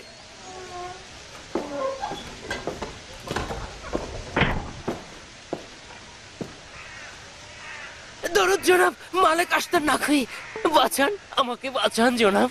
আপনি আমারও আমার গাধার নিরাপত্তা দিন। আহলান ওয়া সাহলান সর্দার। আহলান বিন কামেল। আহলান। অপরাধী নাকি? সীমারের গোলাম, নাম রুস্তম, ইরানি লোক।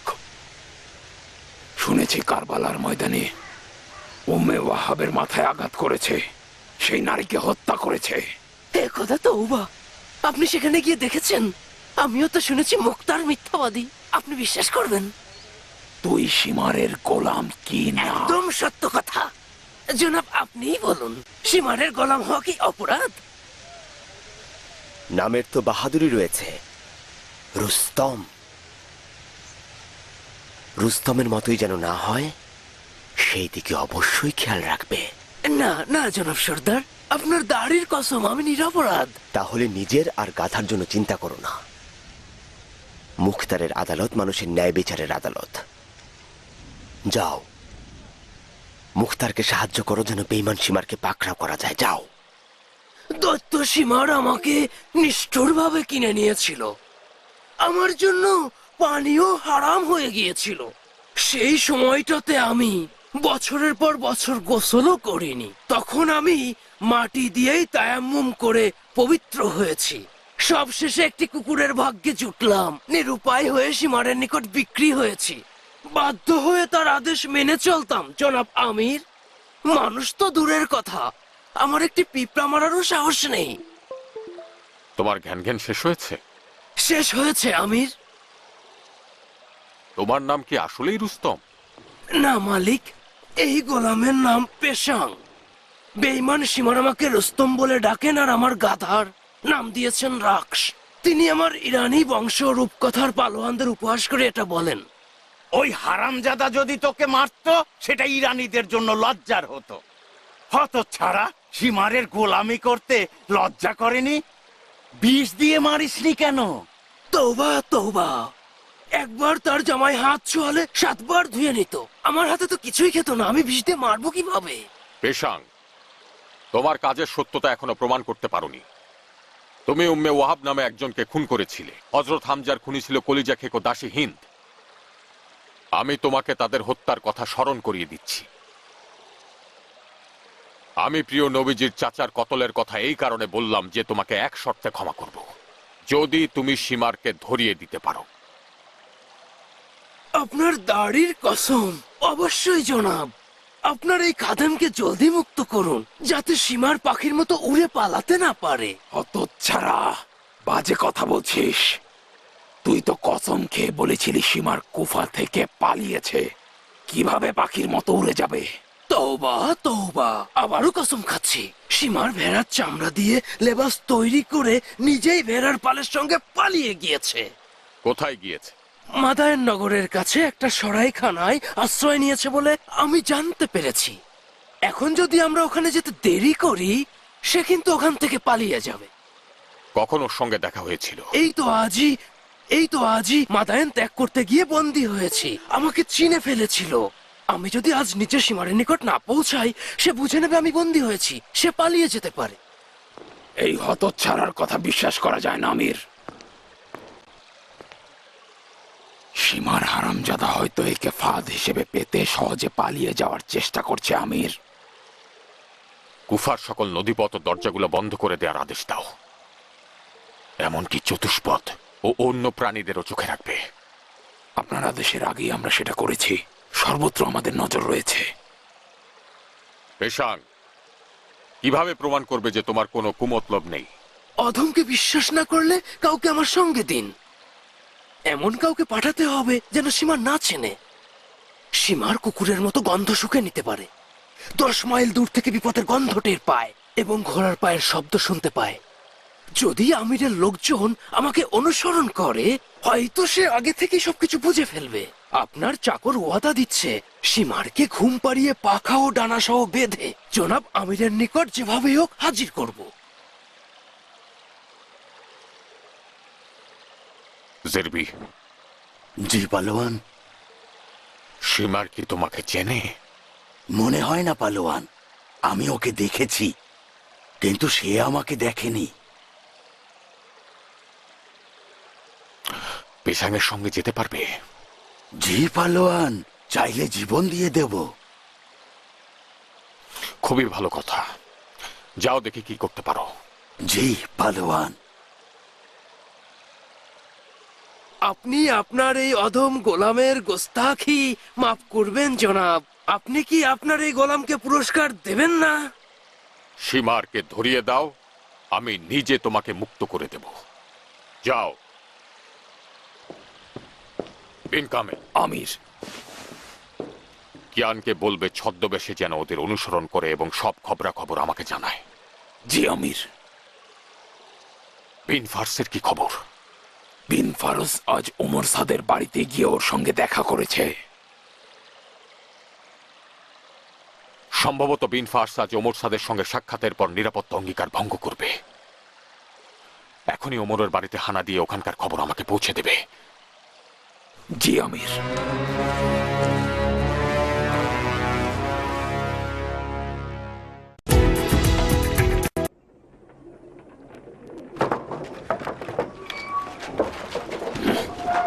বাড়ির মালিক কোথায়? মালিক বাড়িতে নেই সর্দার। কোথায় গিয়েছেন? নিজের জমি জমা দেখতে গিয়েছেন। আজও আসলেই কি ঘর কোনো অমর বাড়ির বাইরে হাওয়া খেতে গিয়েছে?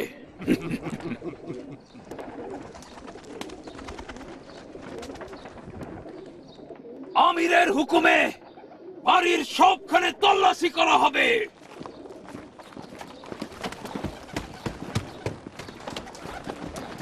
রহম করুন সর্দার, বাড়ির মালিক যদি এ খবর শুনতে পায় তাহলে আমাদের সবাইকে জিন্দা দাফন করে ফেলবে। বাড়ির মালিকের স্ত্রী কোথায়? সবাই গিয়েছে, মালিক, বানু, বাচ্চারা সবাই। এই বাড়ি এখন থেকে গোয়েন্দাদের নজরবন্দি থাকবে। মশাও যদি এই বাড়িতে যাতায়াত করে তা গুনে রাখা হবে। তোমার বাড়ির মালিক কিভাবে বাইরে গেল যে কেউ দেখলো না? খোদার কসম জানি না। এ বাড়ির কোনো গোপন রাস্তা আছে? এই দরজা ছাড়া অন্য কোনো রাস্তা নেই। সর্দার, কেউ বাড়িতে নেই। এই লোকদের কোনো অপরাধ নেই সর্দার, ওমর পালিয়ে গিয়েছে। আমির মুক্তারকে সালাম। অন্ধ ইঁদুরকে গর্ত থেকে বের করলো।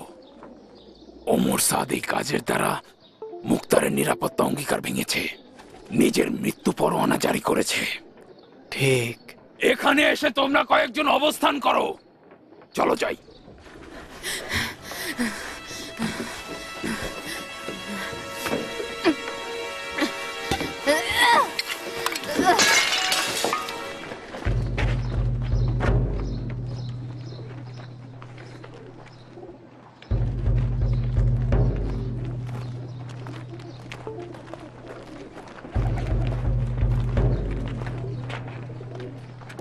এটা কিসের শব্দ?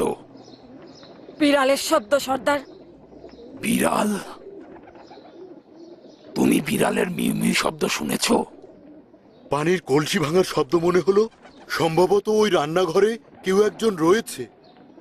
বিশ্বাস করুন, বিড়ালের শব্দ। রান্নাঘরে ইঁদুরের উৎপাতের কারণে বিড়াল পুষি। ও নিশ্চিত কিছু একটা ভেঙেছে। আল্লাহ যেন মিথ্যা সত্যে রূপান্তর করেন, নয়তো তোমাদের মিথ্যা বলা জিহ্বা আমি একেবারে কেটে ফেলবো। রান্নাঘরের দরজা ভাঙো।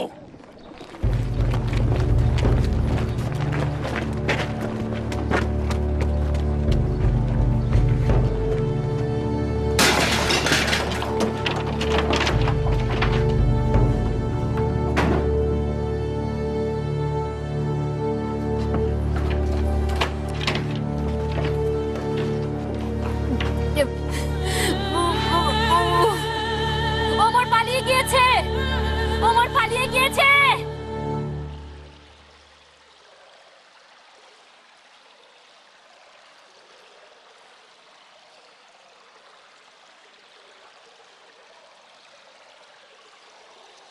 মাথা উঁচু করো বোন।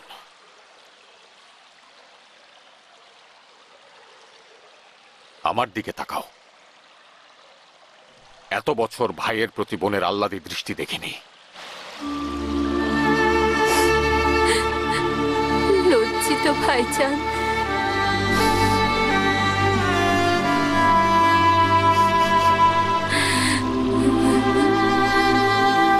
ভেবেছিলাম ওমর সাদ আমার বোনকে হত্যা করে আমার মন রক্তাক্ত করবে। আল্লাহ শুকরিয়া যে তুমি জীবিত রয়েছো। বছরের পর বছর মিথ্যা প্রেমের মায়া জালে বন্দি ছিলাম, অন্ধ ছিলাম। শিয়রের শয়তানকে আমি দেখিনি যে শয়তানের বাচ্চার লালন পালন করছি। আমার পুত্র, আমার দেহের অংশ, যে শিশুটি আমার দুগ্ধ পান করে বড় হয়েছে, এখন পিতার সঙ্গে মিলে আমাকে খুন করতে চাইছে। হায় আফসোস, আমি নিজেকে অভিশাপে নিজের প্রতি ঘৃণা জানাই। প্রিয় বোন আমার, আমরা নিজেদের ভাগ্য নিজেরা করি। যেদিন ওমরের মিথ্যা প্রেমে ভেসেছিলে সেদিনে দেখেছিলাম বাকি সুখের খাঁচা ভেঙে দুর্ভাগ্যের বেড়াজালে বন্দী হতে চলেছে। আমার বিরোধিতাও তোমার দুর্ভাগ্যকে ঠেকাতে পারেনি।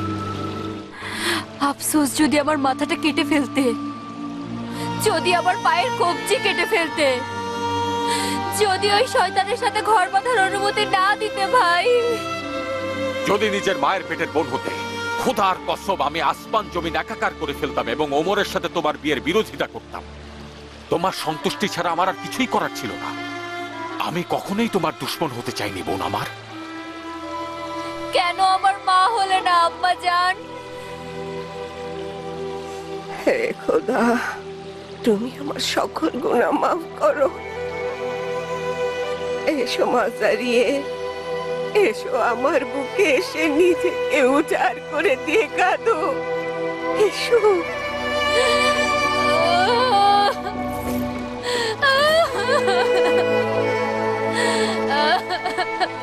আমি জানি না, হয়তো আমারই সব দোষ ছিল।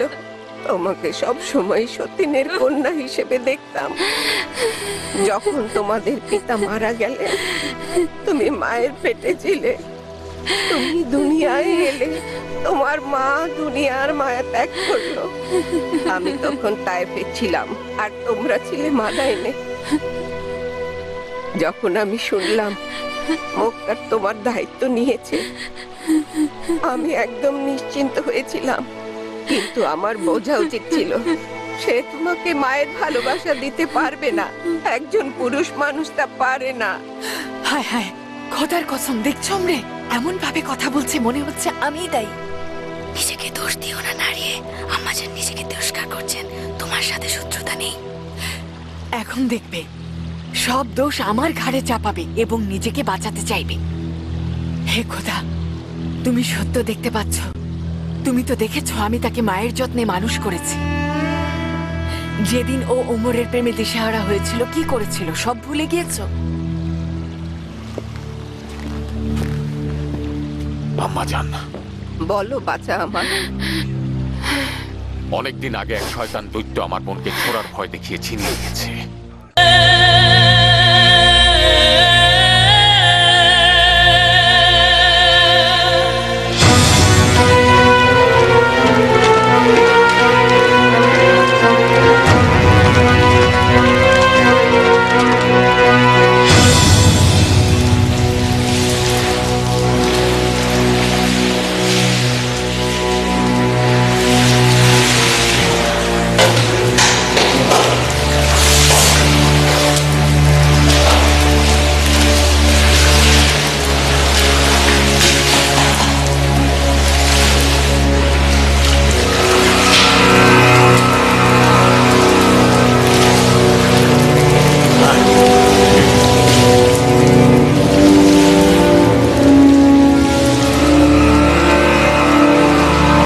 গোসল করা দরকার মুসলমান, সমস্যা কি?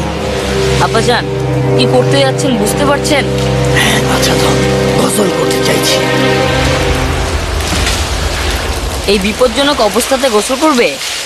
বিপজ্জনক? কোথায় বিপজ্জনক? জায়েজ হবে, জায়েজ হবে। দৌমের পুত্র তো ওয়াজিব ত্যাগ করতে মানা করেনি। ওয়াজিব গোসল করা দরকার বাঁচা ধর। গোসল করলে মাথা পরিষ্কার হবে, ভালোভাবে চিন্তা করা যাবে।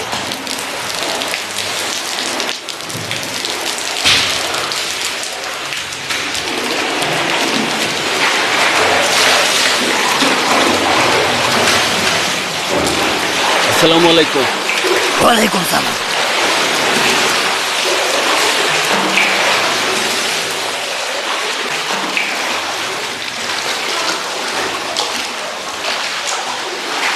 ওমর নাকি? তুমি নিজেই ওমর, আমি ওমর নই। যে আরবের ওমর সাদকে চেনে না তার পানিতে ডুবে মরা উচিত। তোমার মৃত পিতা আরবদের গর্ব, কেন নিজেকে অস্বীকার করছো? বললাম তো আমি ওমর নই। ওহে ভাই সাহেব, শয়তানের উপর অভিশাপ বর্ষিত হোক। আমাদের সাথে তোমার কি কাজ? আজও ওমর সাদের চেহারার সঙ্গে এত মিল? বক বক করো না। ওমর সাদের চেহারার সঙ্গে মিল রয়েছে তাতে তোমার কি? নিজেকে লুকিয়ে রাখার অধিকার তোমার রয়েছে। আল্লাহ যেন মুক্তারের জুলুমের প্রাসাদ ধ্বংস করে দেন এমন কাজ করেছে যে আরবের অভিজাত সন্তানরা আজ গৃহবন্দী হয়ে পড়েছে। আজব জমানা এসে পড়লাম মনে হয়। একদিন নিজে চোখে দেখলাম যে একজন সম্ভ্রান্ত আরব গাধা হয়ে তার গোলামকে পিঠে চড়ালো যেন গুপ্তচরদের হাত থেকে বাঁচতে পারে, তাই সে নিজের সম্মান বিকিয়ে এই কাজ করতে বাধ্য হয়েছে। বিশ্বাস হচ্ছে ওমর? আচ্ছা বদলোক তো, আমি ওমর সাদ নই। কেন এই আজগুবি চিন্তা বাদ দিচ্ছ না? তোমার জানের কসম বিশ্বাস করব, আমি কি অন্ধ হয়ে গেলাম? দেখে খুশি লাগছে যে মুক্তারের থাবা থেকে পালিয়ে বেড়াচ্ছ। মুক্তার তোমাকে খুঁজে বেড়াচ্ছে, এটা তো সবাই জানে। আমি পালিয়েছি? আমি কেন পালাবো? আব্বাজান আসো। এটা কুফার হুমে এলাকা। কুফার সবাই জানে যে মুক্তার ওমর সাদ ইবনে আবি ওয়াক্কাসকে নিরাপত্তার নিশ্চয়তা দিয়েছে, যার কারণে ওমরের কুফার বাইরে যাওয়া নিষেধ। তোমরা কুফার বাইরের গোসলখানায় অবস্থান করছো ওমর। গোসলখানায়? কোন ওমর? আপনারা এত ঝামেলা করছেন কেন জনাব? কেউ কি আপনাদের নিকট কিছু জিজ্ঞাসা করেছে? আব্বাজান এসো, এসো চলে যাই। দেখেছ বন্ধু, কেমন মিথ্যা কথা বলে ওমর এখান থেকে পালিয়ে যাচ্ছে। এই ব্যক্তির সুসময়ে আমাদেরকে খোদার বান্দা মনে করতো না, সবই আল্লাহর ইচ্ছা, বুঝেছ? দেখো কি দুঃসময় তার। লীলা খেলা, খোদার লীলা খেলা বোঝা দায়। এটা কি গোসল করার সময় ছিল আব্বাজান? দেখলে তো তোমাকে সবাই চিনে ফেলেছে। এসো এসো চলে যাই আব্বাজান। এখন আমি কোথায় যাব? কোন দরজায় যাব? কিয়ানের গোয়েন্দা সর্বত্র ছড়িয়ে ছিটিয়ে রয়েছে। আমার মনে হচ্ছে আসলেই এই ইবনে ফারাস মুক্তারের পোষা গোয়েন্দা ছিল, আমাদেরকে ধোঁকা দিয়েছে। বাড়িতে ফিরে গিয়ে জারিয়ের সঙ্গে সমঝোতা করা উচিত। যা হওয়ার কথা ছিল না তাই হলো। মুক্তার তোমাকে হত্যা করার জন্য ভালো একটি সুযোগ খুঁজছিল। আমরা যাই বা না যাই, সে আমাদের নিরাপত্তার জামানত বাতিল করে দিয়েছে। চলুন এখনই আমরা অনারব কিয়ানের হাত থেকে পালিয়ে যাই। শোনো বাছাধন, তোমার বুদ্ধি হয়েছে, নিজেকে পরাজিত ভেবো না। এমন পরিকল্পনা করব যেন ফাঁদ থেকে মুক্ত হতে পারি। কি করা উচিত হবে? এসো এসো।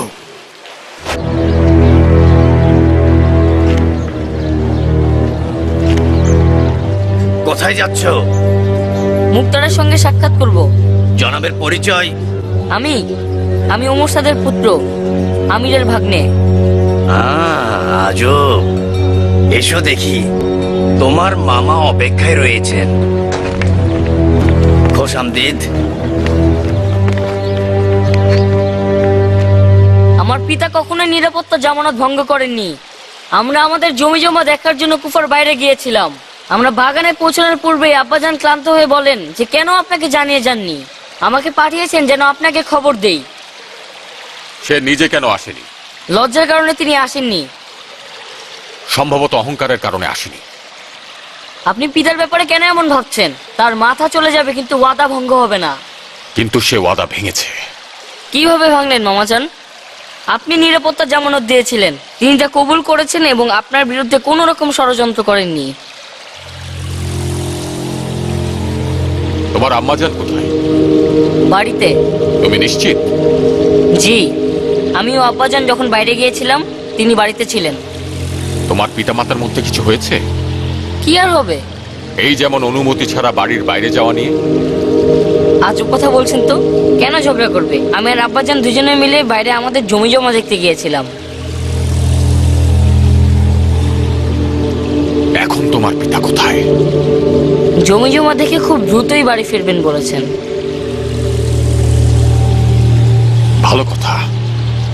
তোমার পিতাকে না দেখা পর্যন্ত এখানে অপেক্ষা করো। আপনার এখানে থাকতে কি আমি বাধ্য? হ্যাঁ, বাধ্য।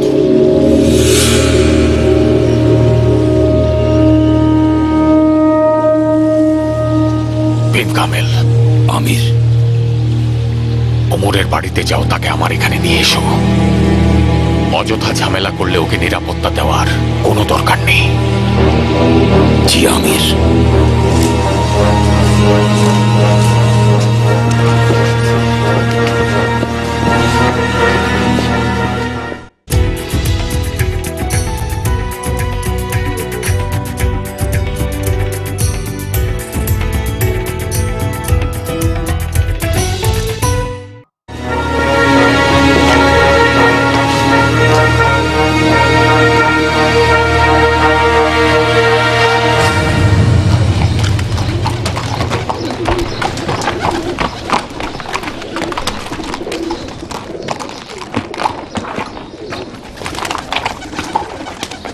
উম্মে হারেস, উম্মে হারেস, কোন জাহান্নামে গেলে?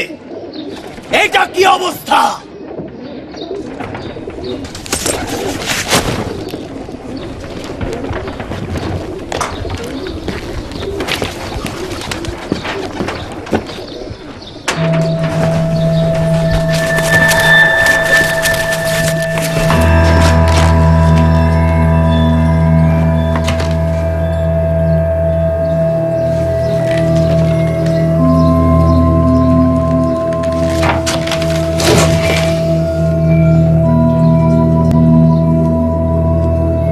এই বিষাক্ত নাগিনী শেষ পর্যন্ত ছোবল দিল।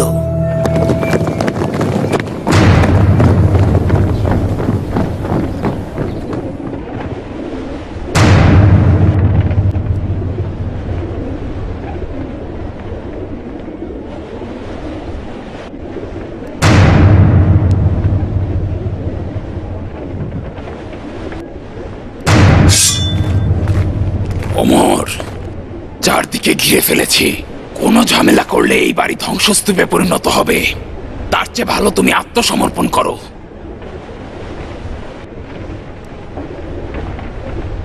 আফসোস, তোমাদের আমির যদি নিজেই আসতেন। কোনো কথা নেই, তবে মুক্তারের নিকট যা শিখেছি, কথা দিচ্ছি মুক্তারের সঙ্গে মুখোমুখি লড়াইয়ের ব্যবস্থা করে দেব, যাতে তুমি বীরের মতো মরতে পারো। যদি তুমি পারো, মুক্তারকে ওপারে পাঠিয়ে দিও। ভাগ্য নিজেরা তৈরি করি, জনাব আরব শাকিরি। আমি যেদিন থেকে তলোয়ার ধরতে শিখেছি, বুঝে ফেলেছি যে এই তলোয়ার আমার ভাগ্য পরিবর্তন করতে সক্ষম। মুক্তারও আজ সেই রক্তাক্ত পথেই হুকুমত করছে। আমি মুক্তারকে আমার নিজের চাইতে বেশি চিনি। সে নিজেই জেগে জেগে স্বপ্ন দেখেছিল ওমর ইবনে সাদ ইবনে আবি ওয়াক্কাস একদিন ও সামনে মাথা নত করে দাঁড়াবে। তোমার কাছে কোনো কিছু লুকিয়ে লাভ নেই। আমিও স্বপ্ন দেখতাম মুক্তার আমার সামনে নতজানু হবে। মুক্তারের তলোয়ার আমার তলোয়ারের চেয়ে বেশি ধারালো ছিল না। আমি জানি ও একটা প্রতারক। ওর প্রতারণার কৌশল বেশ ধারালো। আমার আর মুক্তারের খেলা এখনো পর্যন্ত শেষ হয়ে যায়নি। খুব ছোটবেলা থেকেই আমি আমার তলোয়ারের কাছ থেকে শিখেছি যে মুক্তারের আশা আকাঙ্ক্ষা সবকিছু ধুলার সাথে মিশিয়ে দিতে হবে।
তলোয়ারের দক্ষতা মেনে নিচ্ছি। মূর্খের মতো কাজ না করলে মুক্তারের সঙ্গে তোমার যুদ্ধ দেখার মতোই হতো। তুমি তো মুক্তারের হাতে তৈরি হয়েছ, কেন ওদের রক্ত বৃথা নষ্ট করছো? সামনে এসো। সরে যাও।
ইন্না মিনাল মুসলিমিনাল মুনতাকিমুন।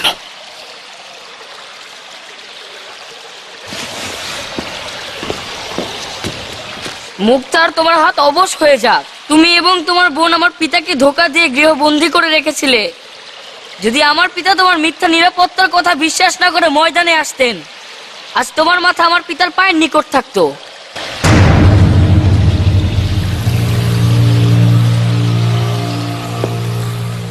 তোমার পিতার পরিণতি তার নিজের কর্মফল ছিল। রক্তের জবাব রক্ত দিয়েই হবে। মৃত্যুর জন্য অপেক্ষায় থেকো। কসম করে বলছি, প্রতি মুহূর্তে আমার উদ্দেশ্য থাকবে কুকুরের মতো নিজ মামাকে হত্যা করা। কুকুরের বাচ্চা, আজই তোর রক্ত ঝরাবো।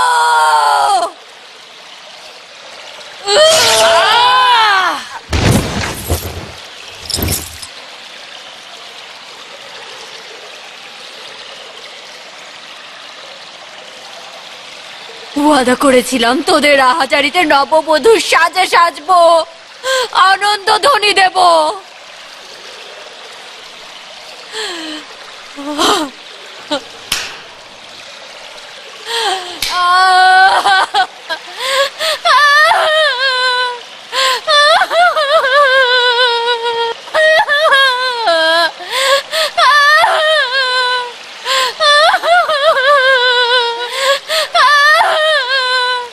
ভালোবাসাহীন এই মরুতে আছি পড়ে, কি হবে আমার এই জীবনে? আমি রব না আর এই ভুবনে। এই কর্কশ কণ্ঠের অধিকারী, মনে থাকে যেন মাদায়ন এখান থেকে কাছেই। মাদায়ন ও আশেপাশের এলাকা মুক্তারের চরদের নখদর্পণে রয়েছে। এত বাজে কণ্ঠে গাইলে গ্রামবাসীও আমাদের সন্দেহ করবে।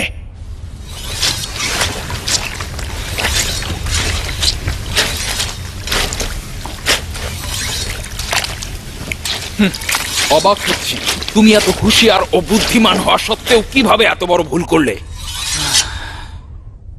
মাদায়ন নগরীতে মুক্তার একবার মুখ খুললে মৃত্যু এসে আমাদের ওপর হানা দেবে। তার উপরে আবার রয়েছে ইরানি কিয়ান।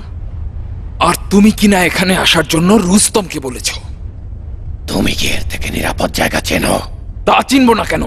বসরা নগরী এখান থেকে অনেক বেশি নিরাপদ। সত্যি? তাহলে জনাব সাহেব বসরা যেতে চাও না কেন? আরে রাস্তা তো খোলাই রয়েছে, নাক বরাবর বসরা নগরী সোজা চলে যাও। আমি কি কারণ ছাড়া কথা বলছি যে তোমার ভালো লাগছে না? মাদায়ন হচ্ছে ইরানের মধ্যেই। ইরানি লোকজন আমার ও তোমার রক্ত ঝরানোর জন্য বসে আছে। কোন বিবেচনায় এই পরিত্যক্ত সরাইখানায় আশ্রয় নিয়েছ? এমনি আসাস, আমাদের গাধা আগে থেকেই লেজবিহীন। কেন বাদ দিয়ে দিচ্ছ না? আমি অপরাধী কারণ তোমাদের গুফা থেকে পালানোর পথ দেখিয়েছি। আমারে হাত ভেঙে যাওয়া উচিত। কিসের বিনিময়ে গুফা থেকে পালিয়েছি? আমরা এখন থেকে মানুষ হিসেবে গণ্য হব না, ভেড়ার পাল হিসেবে গণ্য হব।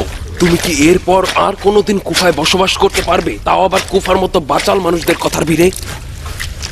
এতটাই তুচ্ছ ও অধম হয়েছিলাম যে কিয়ামত পর্যন্ত কুফায় ফেরার কথা বলতে হবে।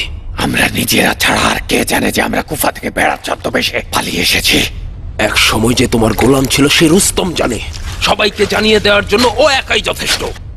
ভেড়ার চামড়া গায়ে দিতে কেউ বাধ্য করেছিল আদম সন্তান? খুশিতে গদগদ হয়েছিলে। আমি তোমাকে গাধার ছদ্মবেশ ধরতে জোর করিনি। এখন কেন এসব বলছো? এরকম পরিস্থিতিতে থাকতে হবে এ কথা তো তখন বুঝিনি। এসব নিয়ে তর্ক করে আমাদের কি লাভ হচ্ছে ইবনে জাবাবি? শায়ক আমাদের ভেতরের সব গোপন কথা ফাঁস করে দিচ্ছে। এখন বসরায় পালাতে পথ খুঁজছেন। তুমি কি করবে জানাও? ভেড়ার নারী ভুড়ি খাওয়ার ইচ্ছে হচ্ছে সীমার। মোটা সোটা সিংহলা মাথার মগজ, গলার মাংস আমার ক্ষুধা মিটিয়ে দিতে পারে জনাব শায়ক। সানান, চুপ থাকো, মেজাজ বিগড়ে রয়েছে। রাগ করছো কেন ছোট্ট ঘোড়া? এই পরিস্থিতিতে আমরা একত্রে থাকলে ফিতনা ফাসাদ আরো বেশি বৃদ্ধি পাবে। কেন এত জোরাজোরি করছো? যখন মানুষ হিসাবে গণ্য ছিলাম তখন আমরা সবাই একসাথে ছিলাম। ভেড়ার পালের মতো নেকড়ের ভয়ে ভবঘুরে হয়ে গিয়েছি। আমার সমস্ত মনোবল ভেঙে গিয়েছে সীমার। আলু মায়েদের দ্বারা যেমন প্রতারিত হয়েছি, তেমনি ভেড়ার পালের জীবন থেকেও হতাশ হয়ে পড়েছি। এক মুহূর্ত গাফিলতি করলাম আর তুমি আমার বুদ্ধি শুদ্ধি দিয়ে নাড়াচাড়া শুরু করলে। দুর্ভাগ্যবশত এটা তিক্ত কিস্সা। আমি শায়ককে সঠিক পথে হেদায়েত করলাম। বিশ্বাস করো বা না করো, আলু মাইয়াগণ মরহুম হয়ে গিয়েছে। চেহলামের হালুয়া রুটি খেয়ে আমি হজম করে ফেলেছি। এখন আল জুবাইরিদের হালুয়া রুটি আর ধোকা খাওয়া বাকি রয়েছে। যাও, তবে জেনে রাখো, জুবাইরিগণ উমাইয়াদের মতো বানর নিয়ে খেলা করে না যে তোমার মতো হতচ্ছাড়াকে জায়গা দেবে। এরা বানর নিয়ে ওদের চেয়ে আরো অনেক ভালোভাবে খেলা করতে পারে। আমরা সব সময় মানুষকে চড়িয়ে বেড়াই। কয়েকটি উট নিয়ে গেলেই হবে, আল জুবাইরিগণ আমাকে গ্রহণ করবে। ধরুদ ঘাড় মোটা। আমার চোখ তোমার বিষাক্ত চোখের থাবা দেখার জন্য অস্থির থাকবে। সীমার, আমি বলি কি যত দ্রুত সম্ভব এই অঞ্চল থেকে চলে যাও। এমনকি শূন্য হাতে হলেও এখনই যাওয়া উচিত।